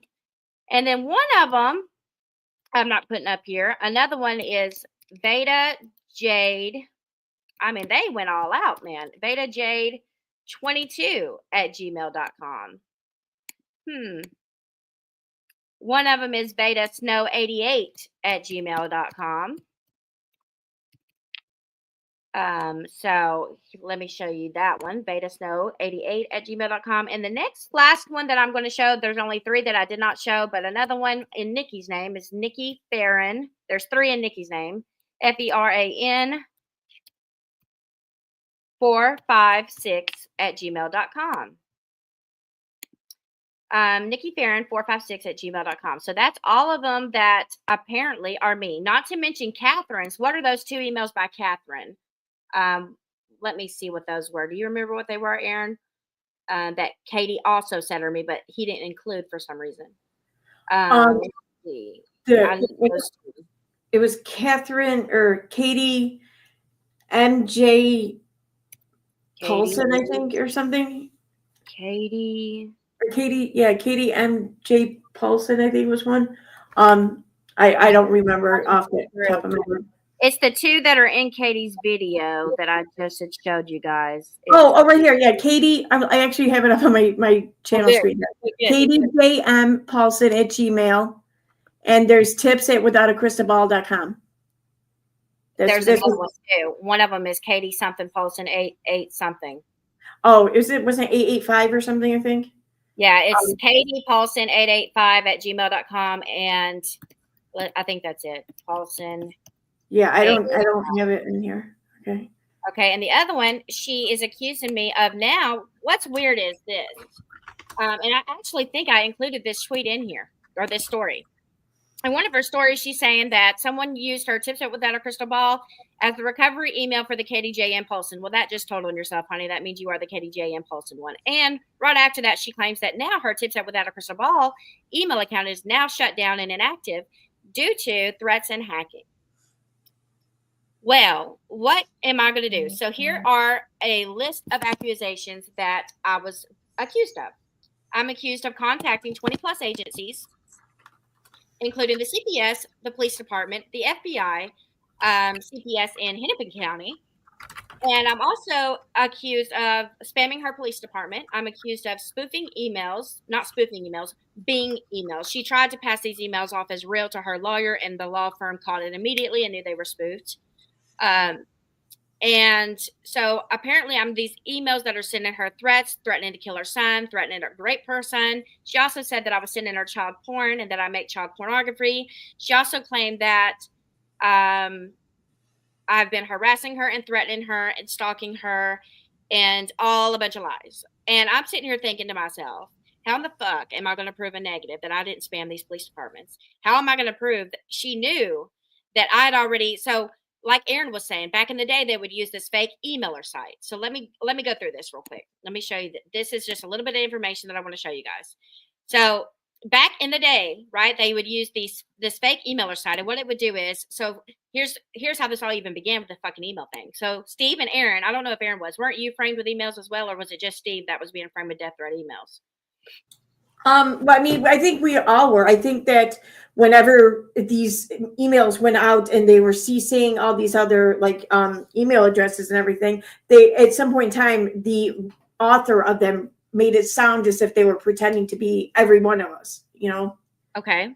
So I, as well, whether or not we were being seriously, you know, blamed or whatever for it or accused, I don't know, but I mean, possibly. Well, this all began because all of the spoofing emails getting created in my name all began right around here. I made a live stream that's about 4 hours long called Spoofing Scores, and I put how Steve McRae was framed with via email. And in there, I directly show absolutely 100% vindicate Steve, because I had him send me the spoofed emails, and I was able to click onto that server in the email, and it took me straight to this site. So that vindicated Steve 100,000,000% to know that it wasn't him. Well, after that, they created the new way, but in this way, they would actually use Ask Steve Anything, which is his real email address. They would use his fake email site, but Ask Steve Anything, and somebody would get an email from Ask Steve Anything in his real email. So it was hard for him to prove that it wasn't him when it was his fucking email that was showing. But with these Gmail accounts, they can't do it like that. They can't go and use my real Gmail email to use the spoof emails with. They can't do that with Gmail. But here's the thing with Gmail. So I'm like, how am I going to just like we did with the last way they were doing it, how are we going to prove it this way? So I contacted Google 1,000,000 times this day. I think it was like 9 times. And all I was trying to do, I said, I need the department that's in charge of your email server system. I need to know who's in charge of your Gmail addresses. And the girl kept thinking I'm asking for Google One. I said, no, I don't want the Google One department. I need the Gmail department. Finally, I hit the right guy, and he taught me how to grab the form, fill out the form, and then I figured out from a good friend how to file for subpoenas for these emails in court. So there was a motion that that was submitted. Okay, so I'll tell y'all what he submitted versus what I submitted. So the only thing that he submitted, I better keep this in order. So real quick to finish out these email addresses. I'm wondering, I know she has no evidence, none whatsoever. I know for a fact she didn't plan on it ever getting to trial. I'm determined to go to trial because I'm a fighter, and there ain't no way somebody's going to accuse me of fucking child porn and get away with it. So I'm desperate to go to trial.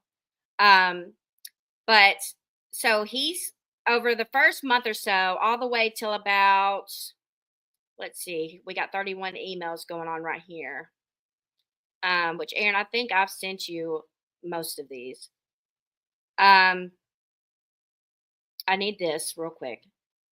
All right. So most of his emails are pretty much just asking me for my evidence, but I'm smarter than that. And I am not going to send him anything that is going to help Katie out or that she can twist and try to manipulate.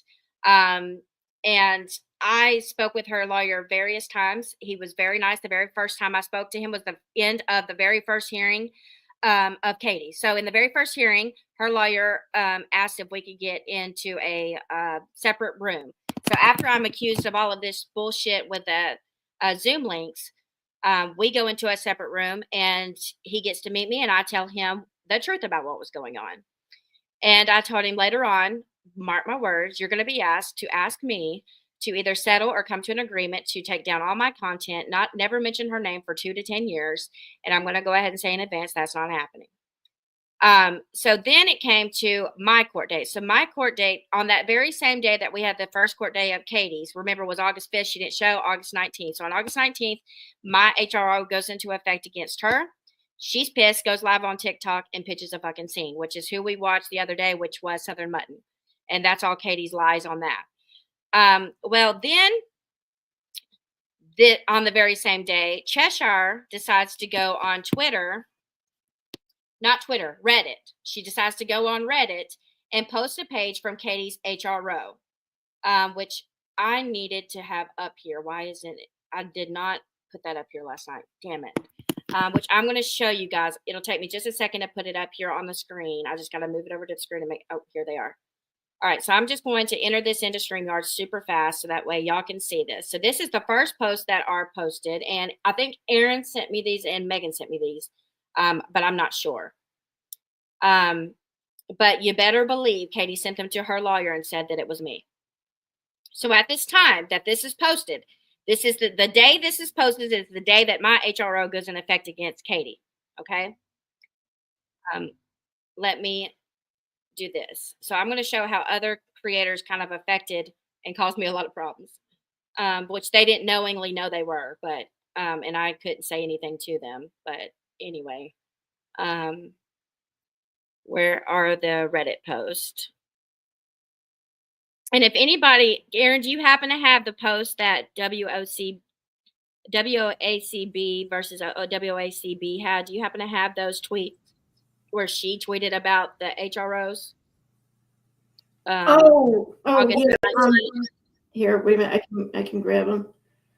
Yeah, I need her tweets that she posted regarding the HROs as well. Okay, Because I want we're going to figure out who gave what to who, because they were each blaming each other or crediting each other. Neither one wanted to say that they were the source. I don't get it. Yeah. But anything that the Balls account did, you better believe I had to pay for. And I think at one point she even told her lawyer that I was that account. Let's see. No way! I got it that quick. Holy shit! Do you want the actual tweets or just the screenshots? The actual tweets, if you can. Okay. I'm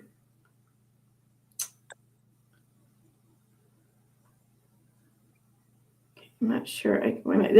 Give me 1 second. I'm gonna have to pull those up on Twitter. Oh, damn. I'm going to have to start a whole new brand to put these in there. Hold on, guys. That is what I forgot to add. Damn it. One moment, you guys. I'm so sorry. It's important, so it's definitely worth the wait. I'm hurrying. I know also that this is a lot of crap to take in, and I apologize for that, but there was so much that has gone on that y'all are so unaware of. It's unreal. But all of this will also be posted in my group, my private group, and I can monitor who goes in and out. So don't even try to get in, Katie, or the other person or people that are stalking the shit out of me on a daily basis, monitoring every fucking move I make and every time I take a shit. When did she file on you? What was the date? June 28th. But the Reddit, the day that all of this was posted regarding the HROs was on August 19th. August 19th is the day that all that goes up. Okay, I'm almost there. And I'm going to put a couple other things up that I want y'all to see as well, because I know y'all are probably wondering what the fuck I'm talking about as far as Nikki goes. I'll show you, because there's a tweet that went out that kind of bothered me, and this has nothing to do with Erin. Erin doesn't even know I'm doing this. So she is not a part of this whatsoever. Just saying. And here we go. So don't blame her. August. Okay.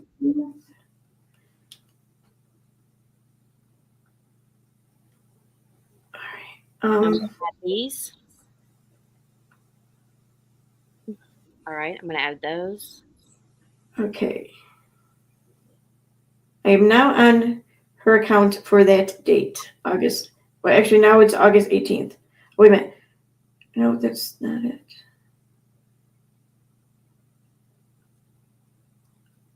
She posted on August 19th, you sure?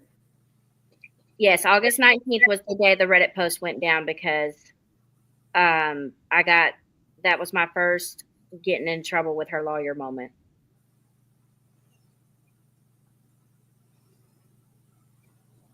I definitely want to say August 19th for sure.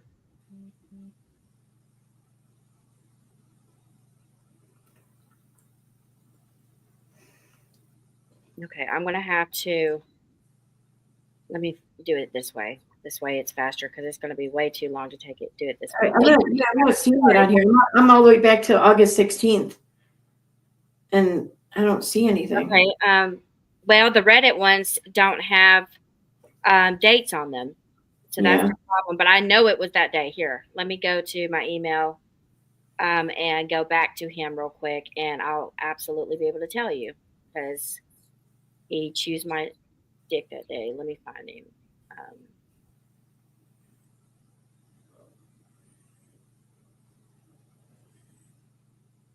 All right, so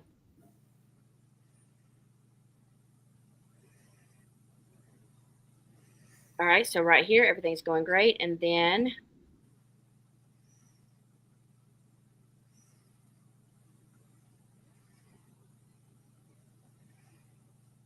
nope, that's about our meeting. Okay, there's 31 emails in this one. Oh. All right. So I have here on the 22nd here. October 9th is me and him are into it. So October 9th, me and him are into it. Wait, October. October 9th is one day that we're into it, and we're into it over Without a Crystal Ball's tweets. That was tweeted on October 8th, apparently. So that's one of them. Okay. But we were into it over before that one. So that's just what so before October 9th as well. I just got to find them. I think they're going to be here. Okay. Well, I was in the wrong month then, apparently. I am now on October. And October 22nd. Okay, September 9th. September 9th, that's the dates. September, okay. September 9th is the first time, and then October 9th is the second time. That's weird. Because we are like going at each other because I'm pissed. Okay, so now September. And I want to go ahead and state her lawyer is an amazing lawyer. I love that guy. Thank God he is not willing to be paid to do dirty deeds. He is not willing to be bought off. He was able to see red flags right from the moment this all started. He knew the emails were spoofed from day one of me meeting him. And thank God he wasn't a complete fucking idiot. Thank God.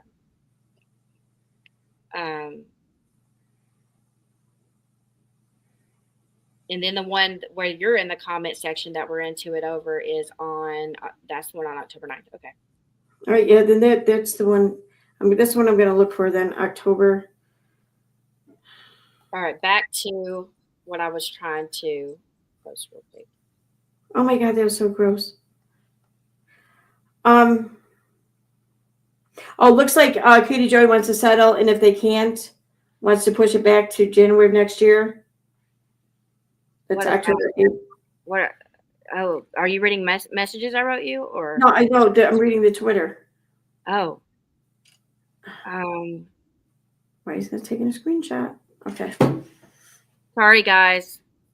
If I have to do a part, we may just have to do a part 4 to get to this part. You want to just do that because it's a lot. It's a lot. There's too many screenshots to do. We'll just do that. Yeah, we'll go through and we'll pull them up and everything. Get them together. For a part 4? I don't want to tie up your own content. Is what I'm worried about. I don't want to like interrupt your own scheduling for content. Is my worry. Oh, don't worry, you're fine. Okay. I don't have anything planned. Yeah, because we got to cover a lot of stuff still. All right, so next, let's continue on. So then, me and Miles are getting along great. We just we're talking about exchanging exhibits pretty much. So once we went to court for mine and mine was granted, Katie had to plea, and then me and him went into our room again and had a phone call. So the court date for mine, I believe, was so August 19th. Mine was granted and filed, and then the shit was released on Reddit. Me and him kind of had words over that because she was blaming me, saying that I had given Chesh, which I fucking hate Chesh. And why would I post a page from the HRO Katie wrote on me when it's all lies? I would have posted the one I wrote on her. That would have made no fucking sense. So he believed me on that, thank God. Well, every time that WOACB person would post about or post a document about this HRO, I was getting my fucking throat ripped out. Then he finally figured out that, well, I know how, I'm not going to out this person because I know they're terrified of Katie, but I know how WOCB was getting her information and posting it. And that was screwing me because he was thinking it was me. But anyways, so then, so I'm sitting here thinking, this girl's got me being investigated by the FBI. She's got me being investigated by the police. And by the way, I asked the officer, I said, am I being investigated? He said, not investigated. I'm just trying to figure out who's spamming our police department. So his whole investigation was to determine who was spamming the police department, the CPS, and all that. And I was being framed with it. And so I called, as soon as I got my HRO, and all that happened, I was tipped off a few days later about her police station investigating me. So I called him, which she's mad about right now because she was trying to get him to press charges against me for making an unsolicited call to him to ask him about the case I'm apparently being investigated over. So I called him and I said, hi, I'm Beta Jade. I was served with an HRO on June 28th, and he said, yes, I know who you are. He was letting me know what all Katie was alleging that I had done. I told him who I was, sent him the links to my channel. I gave him a few days to look at my channel, and I said, everything that you want to know has evidence, including Katie's R report, where she framed a guy with assaulting her back in 2017, I think. He said, oh, I've watched that. He said, I've already watched your whole channel. And I said, oh. I said, well, hopefully you can see what's going on here then, right? And he said, yes, I can see what's happening here. And I said, I can absolutely promise you. And so I sent him the link to 2 or 3 certain streams I needed him to watch. And I told him, I said, and then I sent him a bunch of stuff that I have that's private that I will not give out publicly because I dropped some bombs on him. And well, then he was telling me that he has to write. I asked him, I said, would you be willing to be a witness for me in court? Would you like all of this investigative thing went on for about a month or two. Okay. And then there was other creators that began calling this guy as well. I guess they all had got copies of the HRO of Katie's, and they began calling and basically informing him that I have the whole report of everybody that's called. So I guess other people got copies of Katie's HRO and they began calling to vouch for me. I don't know why, but they did. And so he without a doubt knew it wasn't me, but he still said that it had to be sent to the district attorney of Hanover or Wrights County. I guess because that's the police department that was being spammed to death. And that I couldn't have, because I told him, I said, for court, I'm going to need the evidence to show that I'm cleared. Okay, let me put it this way. Me and him spoke. I gave him my channels, all the information, a bunch of evidence. He came back about a month and a half later, told me I was cleared, and that that I was not traced to any emails. I was not traced to any of the spam calls, no CPS calls, no FBI calls. They tracked me down, I mean, with a piece of floss. I mean, straight through my ass crack. Not kidding. They trashed. I told him, I said, you can come to my house, take my computer. I've never emailed, called, talked to her, nothing. And I said, he said, well, why is she bound and determined it's you? I said, because she wants me taken down for exposing her in 2022 and because she wants revenge. I said, other than that, I don't know why she specifically targeted me, because there's creators that have been after and reporting on her for fucking years. I'm new. I've only been here like 8 or 9 months at this point. I've been here almost a year and a half at that point. So I told him, I said, I have not been here this long. I said, I haven't even reported on her in like 8 months. There's maybe like 7 or 8 months worth of content about her. And I said, she's mad because I exposed her for framing a woman with an $80,000 donation scam. And I sent him all the evidence to prove that. And I told him, I said, she is absolutely behind all of this. This is all designed in her favor. She has people that are doing this because she's trying to frame a pastor right now that she's being sued by. And he said, yeah, could you possibly send me the links to the channels of other people that cover Katie? So I sent him Aaron's channel, Steve's channel, Renell's channel. I sent him Southern Mutton's channel. I sent him Charlotte on the Web's channel. I sent him Down the Rabbit Hole's channel. I sent him Steve's channel. I sent him, oh my God, everyone on the fucking planet's channel. I sent the link to WOCB's Twitter, to her Instagram, Llama Girl. I sent it all. I sent him the link to the Reddit group that had like 50 million people in it. But what I did notice during this time, as she's actively trying to take me down, she's actively trying to take down the Reddit group, which she successfully did. For the past year and a half, but specifically, me, Aaron, Steve, Renell, Rabbit, Megan Wolf, and that's 7 of us right there, just alone, that are all facing legal troubles for reporting on Katie Joy. Then we've got the Reddit group that goes down. So it's obvious, clear as day, that she's trying to take us and wipe us all out. But for some reason, she thinks I am like the kingpin or the ringmaster that needs to go out. She thinks that if she takes me out, it'll take them all out.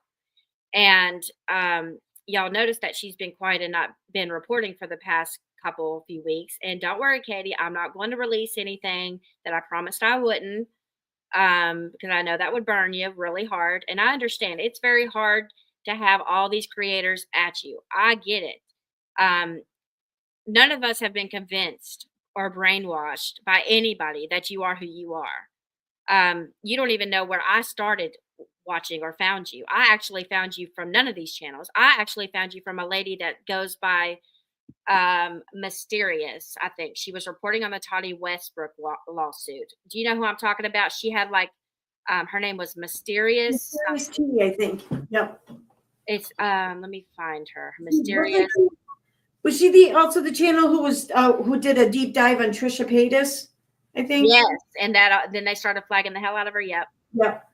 Well, now I can't even find her channel. Yeah, I think she took it on a while ago. I found it, Mysterious T. Oh, okay. I actually found you, Katie, from a channel called Mysterious T. And I found you quite interesting. And all of that. Well, then when I started watching Mysterious T, she had referenced Aaron's channel, I believe, and that led me to Aaron. Then I found, what's the lady's name that called CPS on her one time? Sassy. T-Spiracy. Was it Sassy? It was No. T-Spiracy girl. Oh, yeah, T-Spiracy. Okay. And I like T-Spiracy. I thought that she had, she was very animated. She's quick-witted. She's really funny. She's good at telling stories. I really liked her. Well, then I noticed that they were framing Steve with emails because she started hooking up with an idiot named Unirock. I found Unirock through her. And one day they did a stream that said, Steve is a punk motherfucker. That is the stream that got me onto you by T-Spiracy. And PJ, the girl named PJ in pajamas, what's her name? PJ's Diary. They were setting Steve up to make everybody believe that he was behind these threatening emails about you. And T-Spiracy and Unirock decided to do a joint stream to frame him with the emails. That's how I found you. And then Nikki38 at the time was the very first creator that I ever had followed ever on this side before Aaron. I found Nikki, I think. And I loved Nikki until November of last year where I really saw who she was. But which was a fucking shock to the heart, let me tell you. Shock. Because she plays really sweet, naive, and wow, blown a fucking way. But back to Katie and this timeline, so we don't get too far off into nowhere. She made several stories as well. So as y'all can see, she's actively trying to frame him. So at this time, I'm talking to her lawyer. He's wanting evidence. I send him a lot of key pieces of evidence, and I'm getting ready for evidence because I know in a court of law, the best way I know how to be my own lawyer, I'm pretty much a professional at being my own lawyer at this point. If I'm not, something's wrong. What I wanted to avoid this time, though, due to last time I was in court, is I wanted to make sure that I was ready for anything that might be testified to and made up while I'm there. So anything, I know Katie, I know her moves so well. So well. It's crazy. And I don't know why. Katie, if you would like to jump in here, you can have the link at any time if you want it. So just come tell me why the hell you're after me for. Why am I your target? Why are you so determined? I mean, you literally are trying to ruin my life. You're trying to get me investigated by the police, by the FBI. You're trying to literally ruin my life, not to mention last year's shit. So I'm just wondering, what's the deal? What did I do? What did I do to you? And they're going after Aaron pretty hard too. And you have already admitted that Chesh and Manya work for you, and they won't leave Aaron the fuck alone. So are you? And the only people that reported and exposed you about Letitia Bias was me and Aaron. So me and Aaron are getting gone off after the hardest. Why is it over Letitia? Are you that butthurt? Just wondering. That's a question to you. But Kid, I just want to Go take ahead. a moment here and just throw out there that I hope T-Spiracy hears that she has been forever known and associated with Unirock now. That's all. That's all I have to say about that. Well, I call Chesh, which I know he's married to that one bitch, but I call Chesh his wife because she's just like him. I mean, that bitch could spin a fucking twister pole. She should have been a stripper. I mean, she could spin around a fucking endless pole of bullshit more than anybody I've ever seen. I mean, she could be fucking rich. She could get out of her mom's basement if she ever wanted to pole dance. I'm serious, because she could, I mean, really run a pole into the ground full of bullshit you've ever seen. Yeah, and after hearing what Becky there said in her one of her recent live streams about how she hasn't called TPS on anyone except for herself. Oh my God. Admission on accident. Yeah. So I'm ready to just call her Uniback. I don't know. Oh God. Oh God. Oh God. To me, here's my thing when it comes to friends. And I need to make this clear too from here in the future. I know half of the 97 of you are haters, or you're hired to come and fucking find a moment that you could set me up with, which by the way, we forgot our hourly disclaimer. Let's go find that real quick. That just reminded me. Disclaimer: the following content, or the content that's already been filmed so far, is solely based on the litigation between Katherine Paulson and Beta Jade. No other litigants, no other content creators, no other anything. But the problem that you, Katie, that you have, the problem that Cheshire's had, the problem that Manya's had, the problem that anybody else has had, is you all have a habit of getting your way on the internet. You can go and make a claim about me and some art fraud or some credit card theft or some bullshit. What was it? License theft or whatever. And whatever other crimes you want to accuse me of, and people will believe you with no proof, just like that. Or you can stack a bunch of people behind you on a stream so that backs up your claim so you won't have to show proof. But there's something in the court of law called exhibits. And you can't submit fake exhibits. You can't submit fake screenshots that you framed in my name. You can't submit fake screenshots of spoofed emails that you framed in my name. You can't submit false evidence. That's the problem. And what you're labeling as harassing, stalking, and threatening you, when you go to my channel, that's not called stalking. That's called awareness. And the only thing you were writing that whole TRO about is that she's referred to me as a predator many times. You are. You absolutely are. You go after innocent prey. You go after the innocent people to monetarily gain off your channel. You literally prey on the weak and innocent to make money. And it'll all backfire one day. And you said that I work for Robert. And, I think that maybe, what is it called where you actually say something so much it becomes real? What is that called? Where you think something up so much, or you want something so badly to be true that it actually becomes true. What is that called? You manifest it. Right. So you said I worked for Robert Shin, and that, I'm his employee and all that, and that I've been tied to him, and that I've contacted him, and blah, blah, blah. Well, you manifested that into life.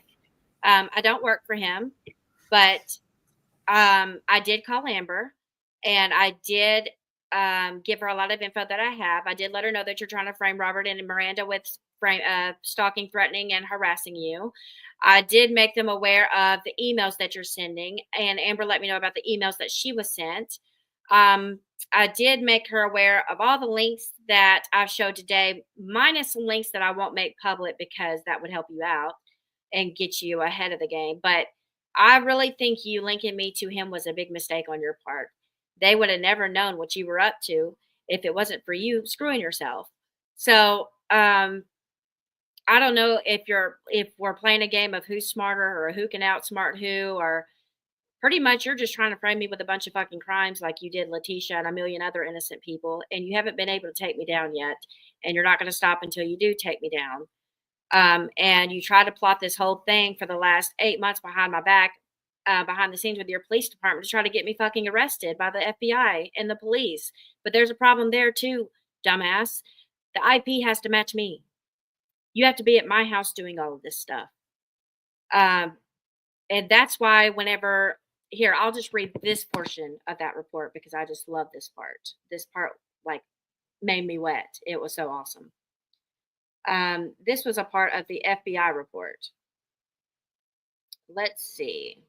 Where did I send that? Which I thought about going over that FBI report, but that too might help you out. So no thanks. Where is that? Let's see. Are these? Okay, here it is, I think. Where's the version I sent you that was highlighted? Let me find that. That's highlighted. I just want to find the highlighted part real quick because it's already highlighted. Do you have it, Aaron, that I sent you of the FBI report? I just need that one page. The last page is a little bitty part where it's talking about how the detective contacted her to inform her that they were not going to press charges against me. Yeah, I think the only thing I have is what you sent me in the file. It was through Messenger and through email that you sent it to me. Okay. So here, I got my email right here. Let me pull it up. I found it. You got it? Okay. Okay, on August 9th of 2024, I called Katie. We discussed the case. She was frustrated with the explanation about the county attorney's office not pursuing a possible violation for Veda's contact with law enforcement about Katie. So this is where she's mad that the district attorneys didn't criminally charge me for calling and giving. She's mad that I called. She had them all believe in a certain narrative that she's being threatened, harassed, and blah, blah, blah. And she's mad that I called and shut that shit down, and she wanted me in trouble for it. It's what that was. So because I called about my own case, she wanted me in trouble for that. And he says, so that's what he means when he says right here, she was frustrated with the explanation about the county attorney's office not pursuing a possible violation for Veda's contact with law enforcement about Katie and or her speech online. I encourage Katie to pursue other non-law enforcement mechanisms to avoid harassment, such as working with YouTube or reporting any harassing conduct. She understood, but was not optimistic that those avenues would be fruitful for the alleged harassment. Wow. That made my day because that right there shut her down. Let's see. I guess, Katie, whenever you're talking to an investigator and I'm sending them real evidence, with your face, your words, you faking stuff.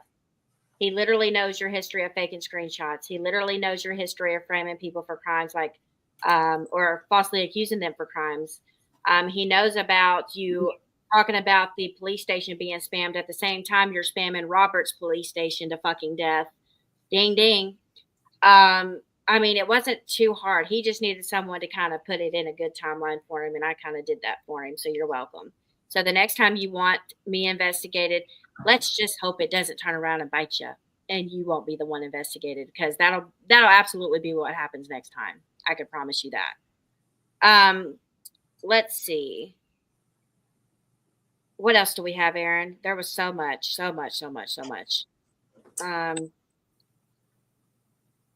Okay, and there was other parts we're missing that's happened throughout this. Let me look through these emails real quick to see what I'm missing.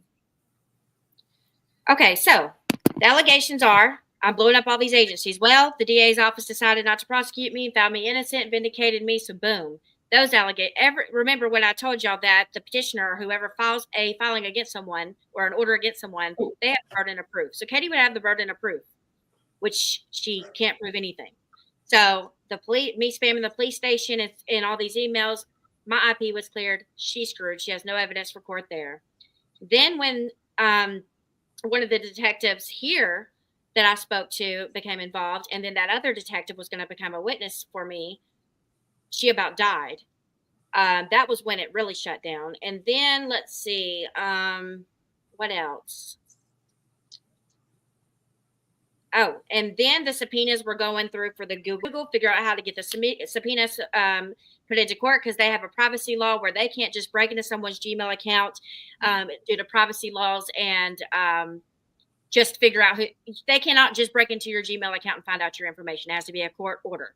So I had to file for a court, get the court to order all of these email addresses be pulled, all 19 of them. And let's see. Then we were supposed to go to trial on October 24th. Our exhibits were due October 10th. And her attorney messaged me and asked me, let's see. Our exhibits were due. I want to get this right because I promised to tell the whole truth here. And dates are really fucking me up with the truth here because I'm not good with dates. But I'm trying to be as accurate with the dates as possible. The only thing I might be wrong on is dates. But as far as the narrative, this is 100% what happened. Which I think I've got all the dates pretty good so far. I'm pretty down set on this timeline shit. Okay, let's see. Okay, Reddit. The Reddit thing was September 9th. Okay, great. So those Reddit posts were on September 9th, apparently. Okay, let's see. Then I send him videos. I send him all kinds of evidence. I start getting my exhibits ready. And then he files for a continuance for us. So he pretty much sends me an email saying, let me go to that one that has the subject bar that says, so he sent me one day that said dual HROs settle / dismiss. Okay. And that began on October 2nd. So on October 2nd, he had came to me and he had said, hey, Vida, I hope you are well and safe. I can't remember exactly where you live, but I thought you may have been in the path of the Hurricane Helene. If so, I hope you and yours are safe and well. After some recent conversations with Katie, I believe I may be able to convince her to drop her HRO against you if you're willing to do the same. So right there is a problem because he's making it seem like he's doing me a favor. Like I may be willing to get Katie to drop her HRO if you were. No. So I asked him, I said, is she coming into you to request this through you? Because I don't want you to call her and say, I want this because I'm fine. I'm ready to go to trial. I don't want this. I've prepared as much as I possibly could for this already. I would hate to throw it all away. So then I asked him, I said, I just want to know, is it, let me see what I'm trying not to read this because it's personal stuff. So 1 second. Just when you're done, I wanted to just point out a couple of things in the report that you sent me. Okay.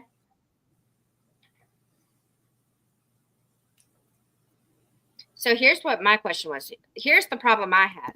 So he's really pushing hard to try to get me to settle or agree to something. And I said, well, let me guess is the agreement is she's wanting me to take down my content, right? Is that what it is? And he said, well, so far, all she's wanting is for y'all to not talk about each other. And I was like, nope, I refuse. And then I said, why can't I go on the Minnesota website? Because as a pro se person, you can go on the Minnesota website and there's an option for me to just withdraw my HRO. And she can do the same.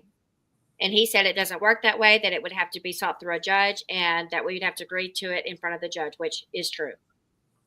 And I said, well, why can't she just withdraw hers? I withdraw mine. No terms, no settlement agreement. We're done. And he's trying to tell me to avoid issues in the future that it would probably be better if we come to a settlement or some kind of agreement. I said, nope. I refuse. I'm not taking none of my content down. I'm not doing it. I did not harass her. I said, bringing awareness about the evil shit she does is not fucking harassment. I refuse to do it. Not doing it. This goes on for a while. Well, then he asked if we could do a continuance and try to continue the trial out to January. That way I could study case law.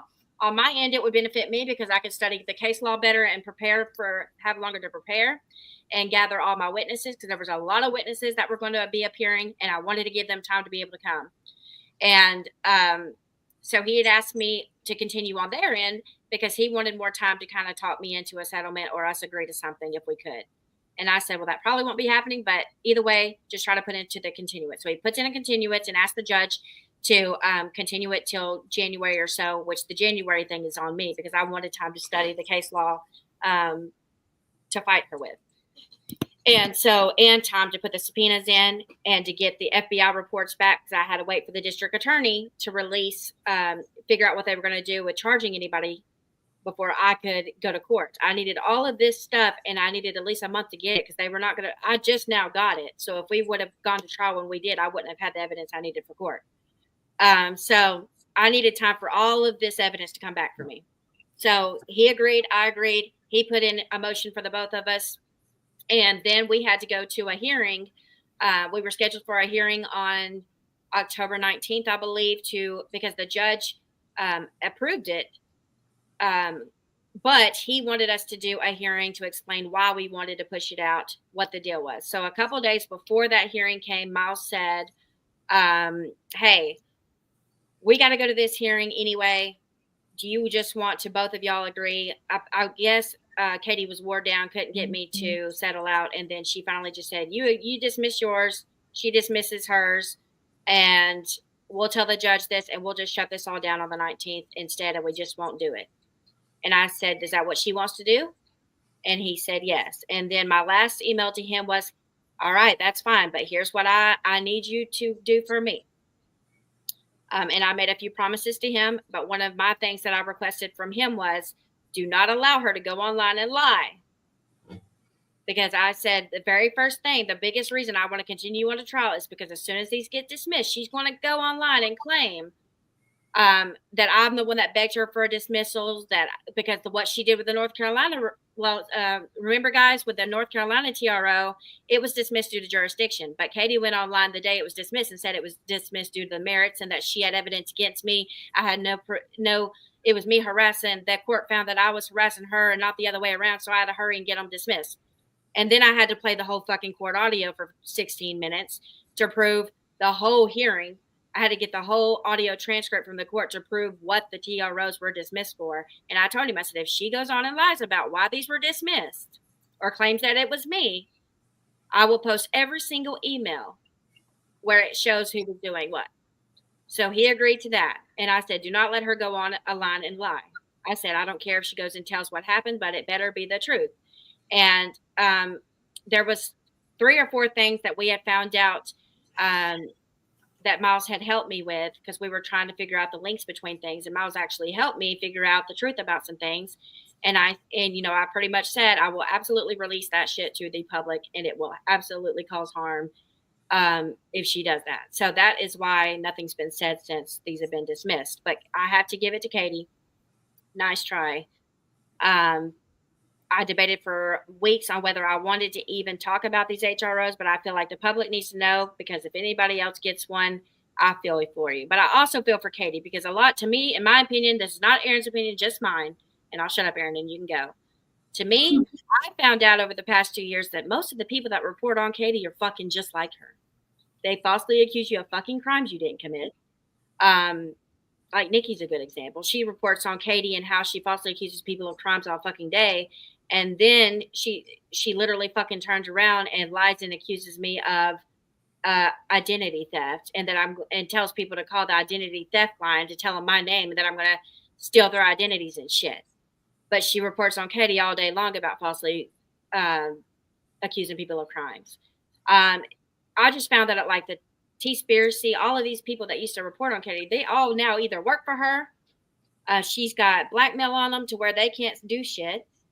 They're all as dirty as her, or they're just like her. And a lot of people that say they vet information and blah, blah, blah. No, they don't. That's just my opinion and my experience with it. But the only creators that I'm even friends with anyway, so it doesn't even matter, is Erin. I'm not friends with Steve. I'm not friends with, which me and the rabbit girl down the rabbit hole are trying to make amends. I actually like her a lot. I still love Renelle, even though she did me wrong. I still back her 100% because what's being done to her right now is fucking bullshit.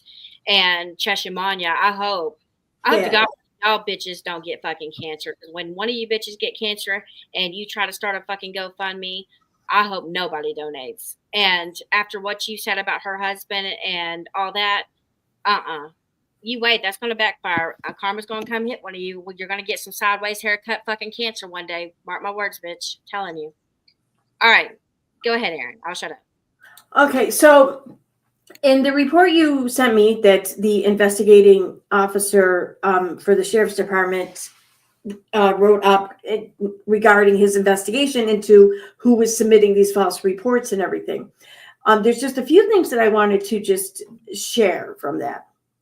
And that is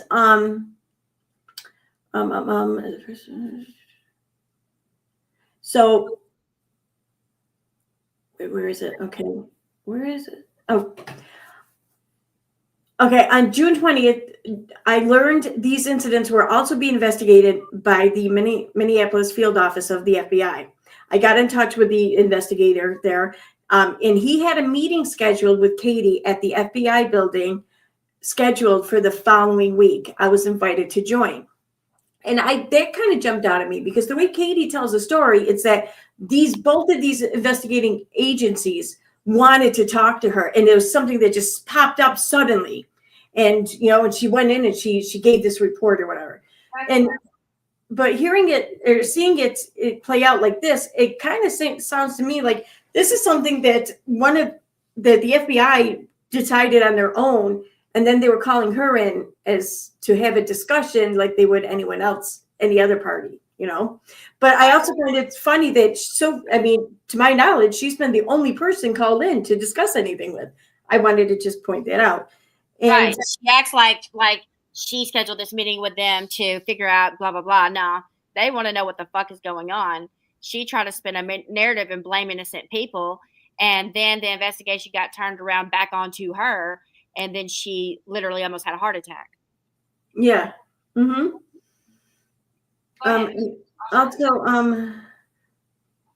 Okay, right here. So Katie explained she has taken out harassment restraining orders against individuals in the past. She said there had never been a court order violation and no one had ever physically come to her residence. I kind of like the fact that she has made admitted these things in an official law enforcement document. I just want to put that out there. Let's see, okay. Oh, and this part too, because of course it has to come back around to Steve, of course, okay? And then it says, Katie said another person that has created online content regarding her has been Steve McRae. She said she appeared on a video with him 6 years ago. She said she formally had a harassment restraining order against Steve prior to reaching an out-of-court resolution. And following the meeting, okay, no. Oh, on June 28th, Katie emailed me and notified me that she had filed for a harassment restraining order against Brittany. So this was days after that she filed for this. And then okay, no, not that part. Katie on July 1st, Katie updated me that the HRO against Brittany had been granted. The order included the following terms. Respondent is prohibited from referencing petitioner in social media. Respondent is prohibited from uploading content to social media referring or regarding petitioner.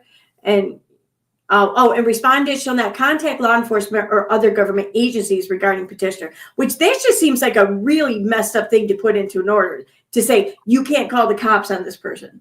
Hey, real quick, where you see that, where you just read where I'm not allowed to call the law enforcement, when I'm calling to inquire about the own case that she had started against me, she was trying to say that's a violation because I called it a case against me. Yeah, that was my next part.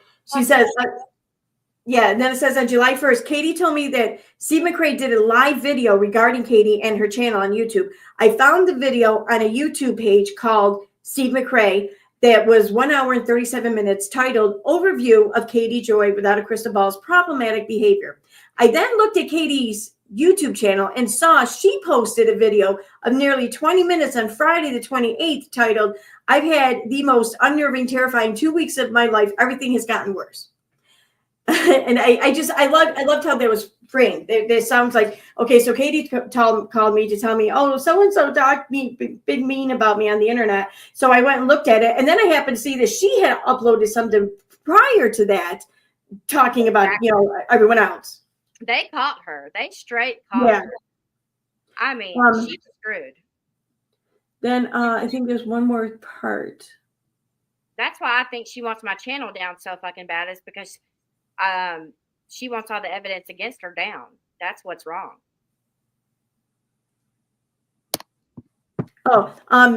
I spoke with attorneys in the Wright County Attorney's Office about the court order. It was determined at that time that the above referenced restrictions could not be pursued for violations. I just wanted to throw that out there. I don't know. I think that that's a nice, warm, fuzzy thing to end. Is there anything else good in there? No, that's it. Okay, I'm putting together something. We cannot forget nothing, Aaron, because I don't want to.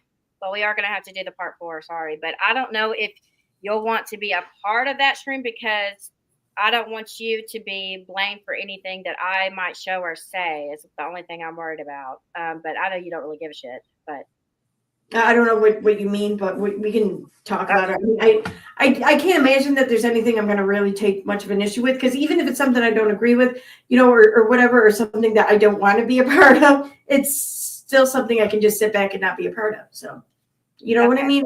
I don't even know what it is you're referring to, but I'm just saying worst case scenario. If it's that, it's fine, probably. So whatever. But we can talk about it later. Okay. And I also wanted to say, a lot of people are asking me when I'm going to respond to Cheshire's 9,000 fucking streams about me. The only thing I've responded to so far, which, since she's accused me of 100 million crimes, I decided that I would do a little research on her, and I did. And she decided to falsely accuse one of my moderators, Wolf, of some sexual related fucking crimes that he didn't commit. And then she decided to go after one of my moderator, Megan's children, and imply that pretty much implicate her daughter into sexual acts that never would happen, never have happened, and never will happen. So I just wanted to, as a nice closeout, just give y'all a few facts about Cheshire in case she decides to go live. Just remember these things about her when she's trying to call anybody else out for anything. And I'm not going to show you or list out all of these are true statements, in my opinion. But this is Cheshire right here. And she wants to say that, Megan pays Wolf for horrible, pretty much drugs, is what I think she was saying, that she was paying him as a drug dealer or something, and that Wolf is a pedophile and blah, blah, blah. So here's a few facts about her while she's calling pot me kettle. Number 1, Chesh/Victoria Klein, which Chesh stands for Cheshire, which I call her Cheshire instead of Cheshire. But number 1, lost her kids to 3 baby daddies. Number 2, notorious in her hometown of being a prostitute. Number 3, runs underground Star Wars prostitution ring. Number 4, has no life, no integrity, and still lives in her mother's basement. Number 5, lost every boyfriend due to whoring around. Number 6, bullies and harasses people. 7, very racist, shames cancer patients.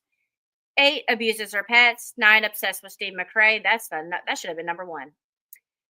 Number 10, she's notorious for lying, defaming, and harming others. Number 11, married to Unirock, aka her own brother, incest. Number 12, jealous of Rabbit and Aaron. That's a fact. And I mean Rabbit down the rabbit hole at bedtime too. Number 13, has a sideways haircut. Number 14, has been deemed by the court as a liar and not credible in various cases she's been involved in. Number 15, created GoFundMe accounts to scam people and steal their money. Number 16, she's the number 1 simp for Katie and team. Number 17, her best friend Monya sounds like she's got a dick in her mouth. Number 18, doesn't bathe or change clothes often. Number 19, notorious for hacking people and spoofing emails. 20, has no common sense and she's fucking brain dead. And number 21, the biggest one, she's super fake. So there's a few facts about her, and I did that all in about 2 seconds versus her 9 hours. So let's just see how she likes it a little bit. And that video that I'm making about you, Chesh, is coming, and all I'm referencing is where you did absolutely insinuate Wolf was doing horrible things to Megan's daughter, and now you're trying to backtrack and say you didn't say that, and that Aaron sexualized it, and that Aaron's gross and disgusting, and that y'all don't believe the CP against Aaron's kids, and blah, blah, blah. What the hell are they talking about when it comes to that? First of all, and why are they even bringing up the CP you got sent of your daughter for? Why would they even be bringing that up for you? Yeah, that was incredibly freaking cringy. Like, I mean, it really just felt to me like they were trying to to bait me into talking about it and like sending it to them to like prove that they're lying. Like they wanted to either view what it is I received, or they wanted to just try to trick me into sending it, and then they could say, look, she sent CP this to us, or whatever. Like, I mean, because I'm that stupid, really. But I mean, in all honesty, I think that they just wanted to see it. I really do. Guys, if you need to figure out, it doesn't take a mastermind to figure out who's harassing who here. How many streams do you see on my channel about Cheshire? How many streams on Erin's channel do you see that are about Cheshire that are not her responding to the harassment by Cheshire? And the ones on my channel, how many of them are like over half an hour when hers are like 7 hours long? Well, Manya made a comment saying the only reason I'm even bringing this up is because Manya made a comment saying that when someone criticizes me or something, that I'm supposed to respond, or the point of someone calling me out, or it was some kind of message to me or a comment made to me asking me why, or telling me that I needed to respond, pretty much. And so, Erin, I was thinking maybe since all of these streams are done against you and me, we could do a weekly drinking stream or something where we go over, well, not 7 fucking hours worth, but I'll clip up key parts of their streams that are the best parts of their streams, the best lies of their streams. And we can either debunk them or commentate on them and just have a stream a week like that. Because it's just so much travel. There's only 9 months worth of that bullshit, which they're now trying to use as a weapon. They are literally harassing. I mean, they can't take a hint. Renelle said she was suicidal over them harassing the hell out of her, and they still are going. Still. They like almost like got angry with her for saying that, for sharing that. Like, who the fuck does that? What is their here's my question real quick before. What are they? I understand why they're after you and me, and that's just because Cheshire got busted lying her ass off. I know why she's still mad at us, but why is she mad at? Why is she after Renelle? Why is she calling Renelle a piece of shit? And why is she after the Southern Mutton Girl? Why are they? What is the cause of them going after them for? What are they after them for?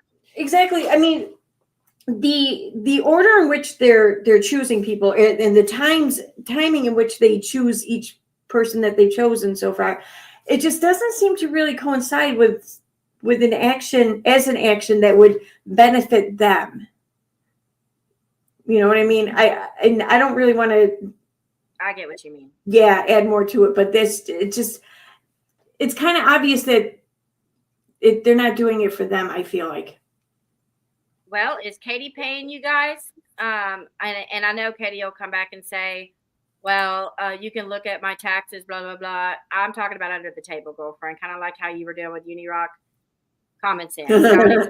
Twist a hoe with that, number one. You could not pay me to go on a stream for 7 fucking hours and lie on somebody. You could not pay me to do that. So whoever y'all are saying might not have integrity, but at least we're not simps.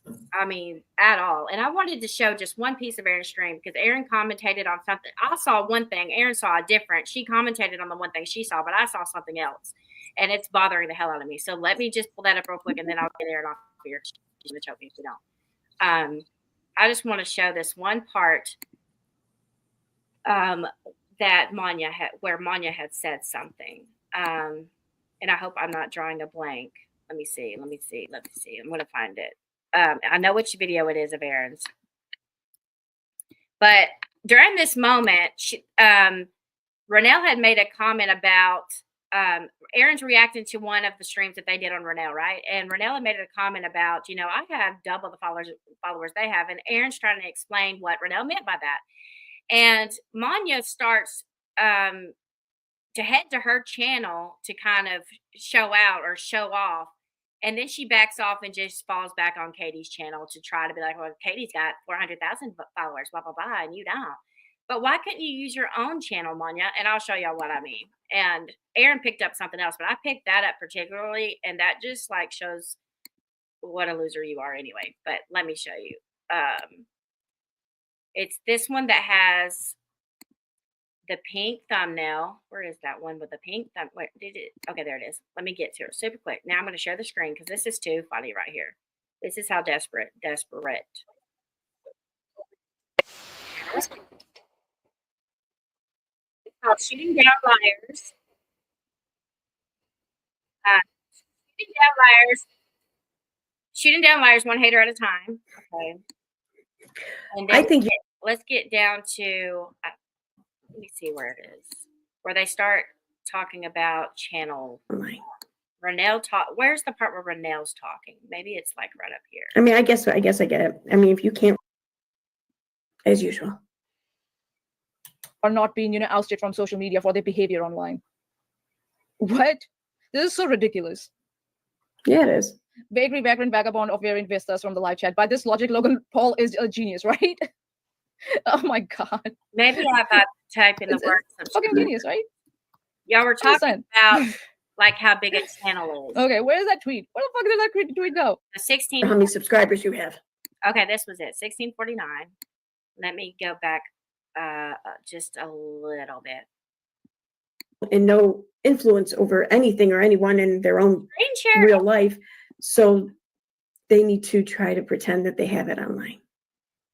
And I say that knowing that as a woman myself, I can relate to that feeling. Cheshire. They're continuous. These two kill me. I mean, the sideways haircut and the Oompa Loompa. I mean, come on, bruh. Oh my god, the sideways haircut. Oh my Look at that. And then Manya looks like an Oompa Loompa, but they're going to try to hate on our looks and shit. Oh, God, kill me. Judges us for all things that we do wrong Why is she always talking about your cleavage for? That's fucking weird. on YouTube. She is always criticizing my videos, from a disclaimer to how I do my videos. If she is such the expert on all things YouTube or any other social media, but specifically YouTube, why does she only have a third of what I have in regard to subscribe counts? And she has been on YouTube much longer than I have. Okay. All right. Talking about that, number one, subscriber numbers are bullshit. They don't tell anything about a channel. They don't. No, but they do depict how many people subscribe to you. What do you mean it doesn't tell anything about a channel?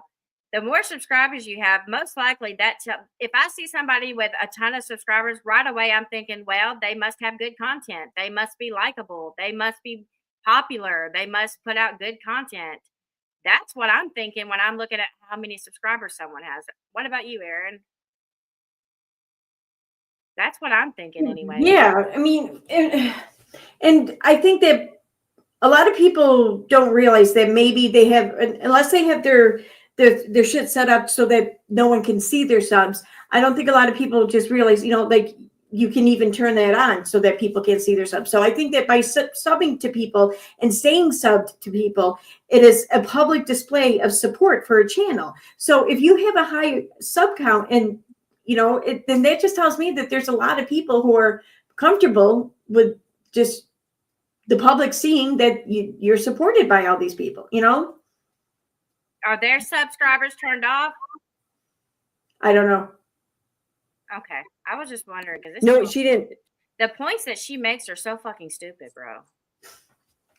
Jesus Christ. The other day she was I was in the live chat and she was talking shit and she was talking about how you were going to be in contempt for backing up Southern Mutton and some other shit. And she goes to this website. So I go in the live chat and I said, once you get off of lawfordumbasses.com, do you mind answering my comment in the live chat? Well, right then I got put out the chat, but still. She didn't say that it says anything about the channel. That's not what she said. She's not saying that, Cheshire's channel is vapid and fake and bullshit because of the low sub count. That's not what she said. She just said, if she knows so much of what she's doing, or if she really knows as much as she claims she does, then why hasn't she grown her channel into something bigger with more subscribers? Okay, right here. Watch what Manya does in response to what Renelle says, okay? So in which case the subscriber count would absolutely depict that. Like, okay, like it sounds like you make assumptions without even hearing the word said and you run with it. You just assume that Renelle is saying that, your channel is shit because of your low sub count. No. She just remarked that it's not a big channel. It hasn't been grown into something. But you feel the need to defend it and you want to sit here and say, it's not about quantity, it's She's pretty much saying, you want to criticize my channel when your channel ain't shit. Pretty much is what she's saying. Like, I must be, y'all are trying to criticize my channel when apparently I've done a pretty fucking good job to have 10,000+ people on it when you ain't got nobody. Pretty much is how I took it. Like, how are you going to criticize my channel when I'm doing way better than you, girl? Chill. Well, quality probably, or it's not about the size. It's about how you use it or some shit. But It's not the size that counts. It's what you do with it. And that's some bullshit, let me tell you, because the size does matter. I don't even want to go into that one time I was in this bedroom with this guy and the size wasn't there. Neither was nothing else. Believe me, that saying is bullshit. Yeah. We know that. Everyone on YouTube knows that. Subscriber numbers don't mean nothing. Except for how many subscribers you have.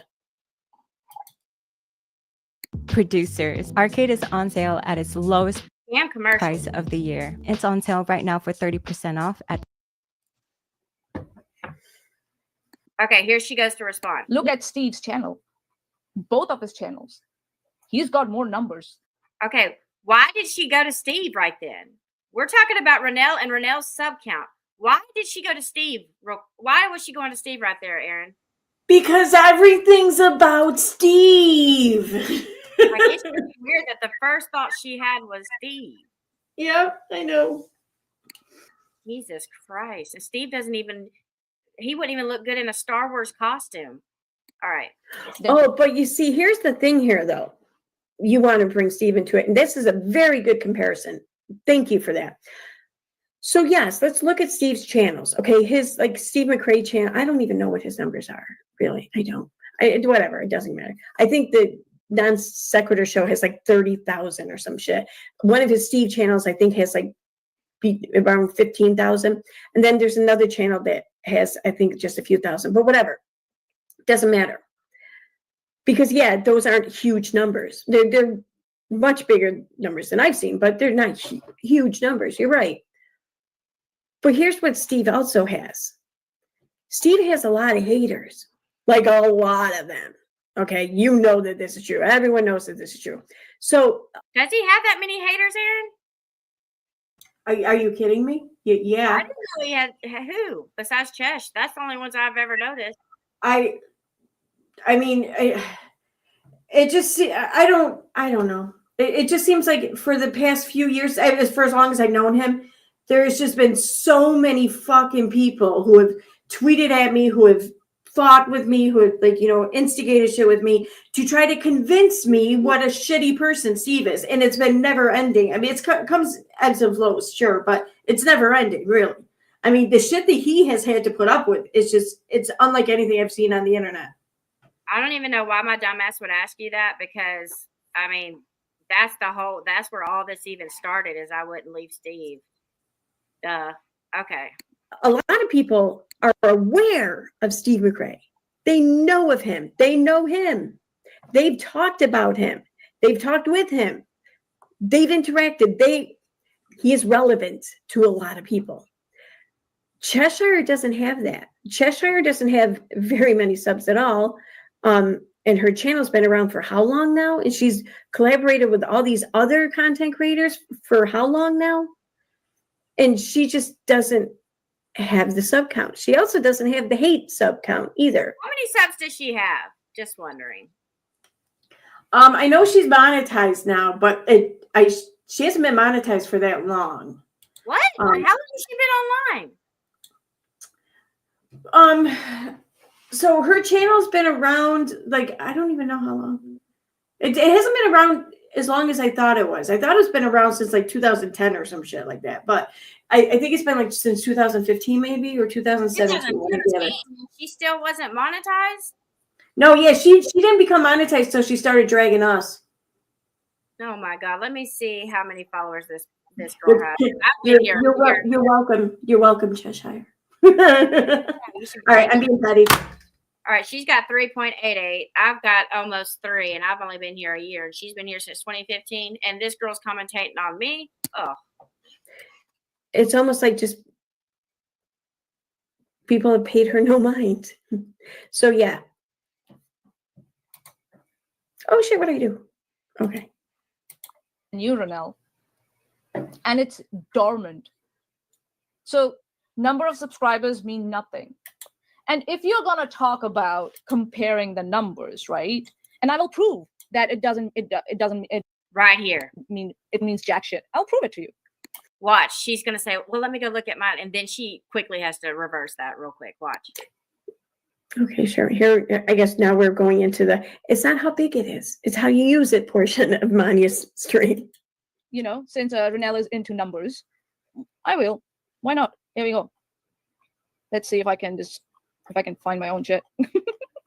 She said, let me see if I can find my own shit. So she's about to go to her channel, but she quickly takes a detour and has to use Katie's channel because hers is too weak. Hold on. Where we are? So yeah, this whole thing about all the time these people keep saying, you know, channel numbers. So by that logic, you shouldn't have anything to say about Katie Joy. So she quickly deflects and uses Katie Joy because she can't use her own because she knows she would have a mute and valid point. Did you notice that shit, Aaron? No, I didn't. When she said, let me see if I can find my own shit, I thought she was referring to her tweet that she made where the screenshots are of Cheshire's numbers or whatever. Oh, well. Anyway. That's what I thought. I mean, I could be wrong. Well, I thought I thought she was saying she was going to go look at her own channel to prove that numbers don't matter. And then she quickly took a detour and used Katie instead as the example, which is what told me that's what she meant. Yeah, it could have been. I mean, what better way to show that numbers don't matter than to show that there are no numbers? Yeah. I'm sorry. That's what I was thinking. Man, with me and you both on panel, they've been dying for a response. I mean, dying. They've been dying for me to interview. So what better way? Y'all won't even need an interview. I'll just respond to all of your bullshit. I'm not going to sit through 7 hours. There's no fucking way I'm giving you that kind of jack off time, but still. No way. I mean, the girls laugh, number one, drives me nuts. And most of the time, I mean, idiots. Oh my God. What kills me is Chesh sounds like she's smart. The other girl, I can't understand what the fuck she's saying most of the time. So I'm going to have a hard time with her. And y'all can say that's racist or whatever, but she needs to learn how to speak fucking English. I can't ever understand it. And most of the time when this girl... I can't understand any accents. Like even like American Southern accents. Like if they're on TV, I need subtitles most of the time. So, I mean, it's just, I don't have a good ear for sound like that. Well, what kills me is when they're commentating to you, you think like, okay, if say I go after nonsense, right? They play your content, but they're not playing, they're reacting to your content straight out. They're not trying to use your content to prove anything for evidence. There is no evidence of anything they're saying. And it's boring as hell for that reason. That's why nobody's watching, is you're making all these claims about these girls with no proof whatsoever. It's boring as fuck. Like, what if I sat here and told y'all about the HRO without showing y'all the HROs, y'all would have been like, this is so boring, bro. And how do we know if this is true without seeing them? I mean, you get what I mean? Like, this is why I can't stand to watch these girls, because it's I know. And if you respond to anything they say and you rebuke it, then they're like, where's the evidence? Well, what the fuck? Yeah, are they joking? Or you'll get 9 more hours of fucking bullshit content and her stupid ass laugh. I don't know. I'm just wondering how much they're being paid to harass the fuck out of us. Oh man, Katie, just hire Unirock back because this shit ain't working. I'd rather listen to fucking twist a hoe backwards with him than this. Yeah, and at least Unirock came with like other like supporting characters that were quite colorful. Yeah. They were interesting. They were eccentric. Yeah, there was Maud, what's his name? Yeah. Yeah, at least he had the guy with the sexy voice. What's his name that had the cute voice? Oh, Navy Tax or whatever? Yeah. Yeah. At least that guy had a sexy voice, and Unirock was kind of funny. A little bit, I guess. But he was easy to laugh at. Yeah. Yeah, he's just evil as fuck. I can't believe. I always wondered what the fuck would finally take that bastard down, and I can't believe it was JLR. Can you? Yeah, I know, right? I can't believe that was all it took to shut him up. Well, I like to think I played a small part in that, but yeah, it was mostly JLR and UniRock That himself. might be why we're in so much heat, because he's one of those that seeks. Remember how long he had a vendetta against Steve after Steve did whatever he did Oh to my him? God. What do you think that might be why you're still going after right now? I don't know. Maybe. Are Chesh and Manya friends with UniRock? Okay, so they weren't when I first met them, but it's been the question's been raised about whether or not they had reconciled, over the past couple of years. So I don't know. I think possibly. I don't think he would ever trust them, but I think they would be a little foolish. I think they would befriend anything that hates. Yeah. And Lulu B, I think the H stands for harassment. Oh, on what? Oh, they asked, what does the H stand for in HRO? Yeah, it stands for harassment, or horse shit. That's what I say. But all right, we'll talk about Manya. I don't want them to jinx my good luck stream. So let me. Real quick, I just wanted to okay. I wanted to send a thank you to Fayette for all the gifted memberships. And I just wanted to go through the names real quick. So there's Little Miss Betty Page, Jules Irene, Northland Andrea, Tina P, Mo, Bad Mama Jamma, William, I think Brooklyn maybe, Lisa McCabe, Silver Sunflower, Steve McRae, Alley Cat, Snosberry Muffiness, Tan SH, Lynette Sparkles, Stitching with the Sister Lilies, Melly Lynn, Mara Hawk, KM Chats Kendra, Sue Elliott, Danielle 333, Kay Oss, Tina S, Scorpio Joe, Daisy, Dixie Enormous, Facey, Gemini 80, AMC Beloved, Vanna Jade, the Amber Chick, or that Amber Chick. So I just want to say all of you guys have been gifted a membership. Thanks to Fayette, and thank you very much, Fayette. And one more thing, and then I'm done, I promise. I also want to thank, where to go? Credence and Mikey for the super sticker. Thank you very much. Thank you. Okay, all right, I'm done. Okay, and let me see if there's any.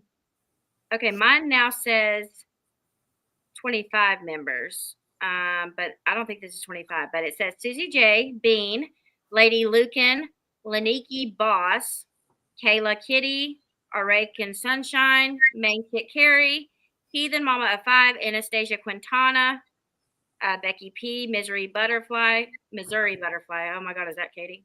Oh, she's Minnesota. Vivian, Delegos, Karen Locos, Mama Dukes, Jess, Mama Dukes. I know that name. Who's that? Mama Dukes. Oh, Mama Dukes. Duh. She's from the Gypsy Rose community. Okay. Feeling Kind of Breezy, Florida Keys, TM, Lauren Walker, Jules Irene, Itty Bitty, 1974. Oh no, the Edward Catbush. Just Asking, Taboo Topics, and Nana Hawk, which they were already members. But thank you all, and thank you. Oh gosh, is this already people spamming my thing? But thank you all for coming. We made this one 3 hours. Wow, is this the longest one we've done? I think it is. Oh my God, I'm so let's see. Yeah, I have to get going because I have to get up early. So it's like, yeah, it's late here. Thank you, Credence, for the $3 super chat.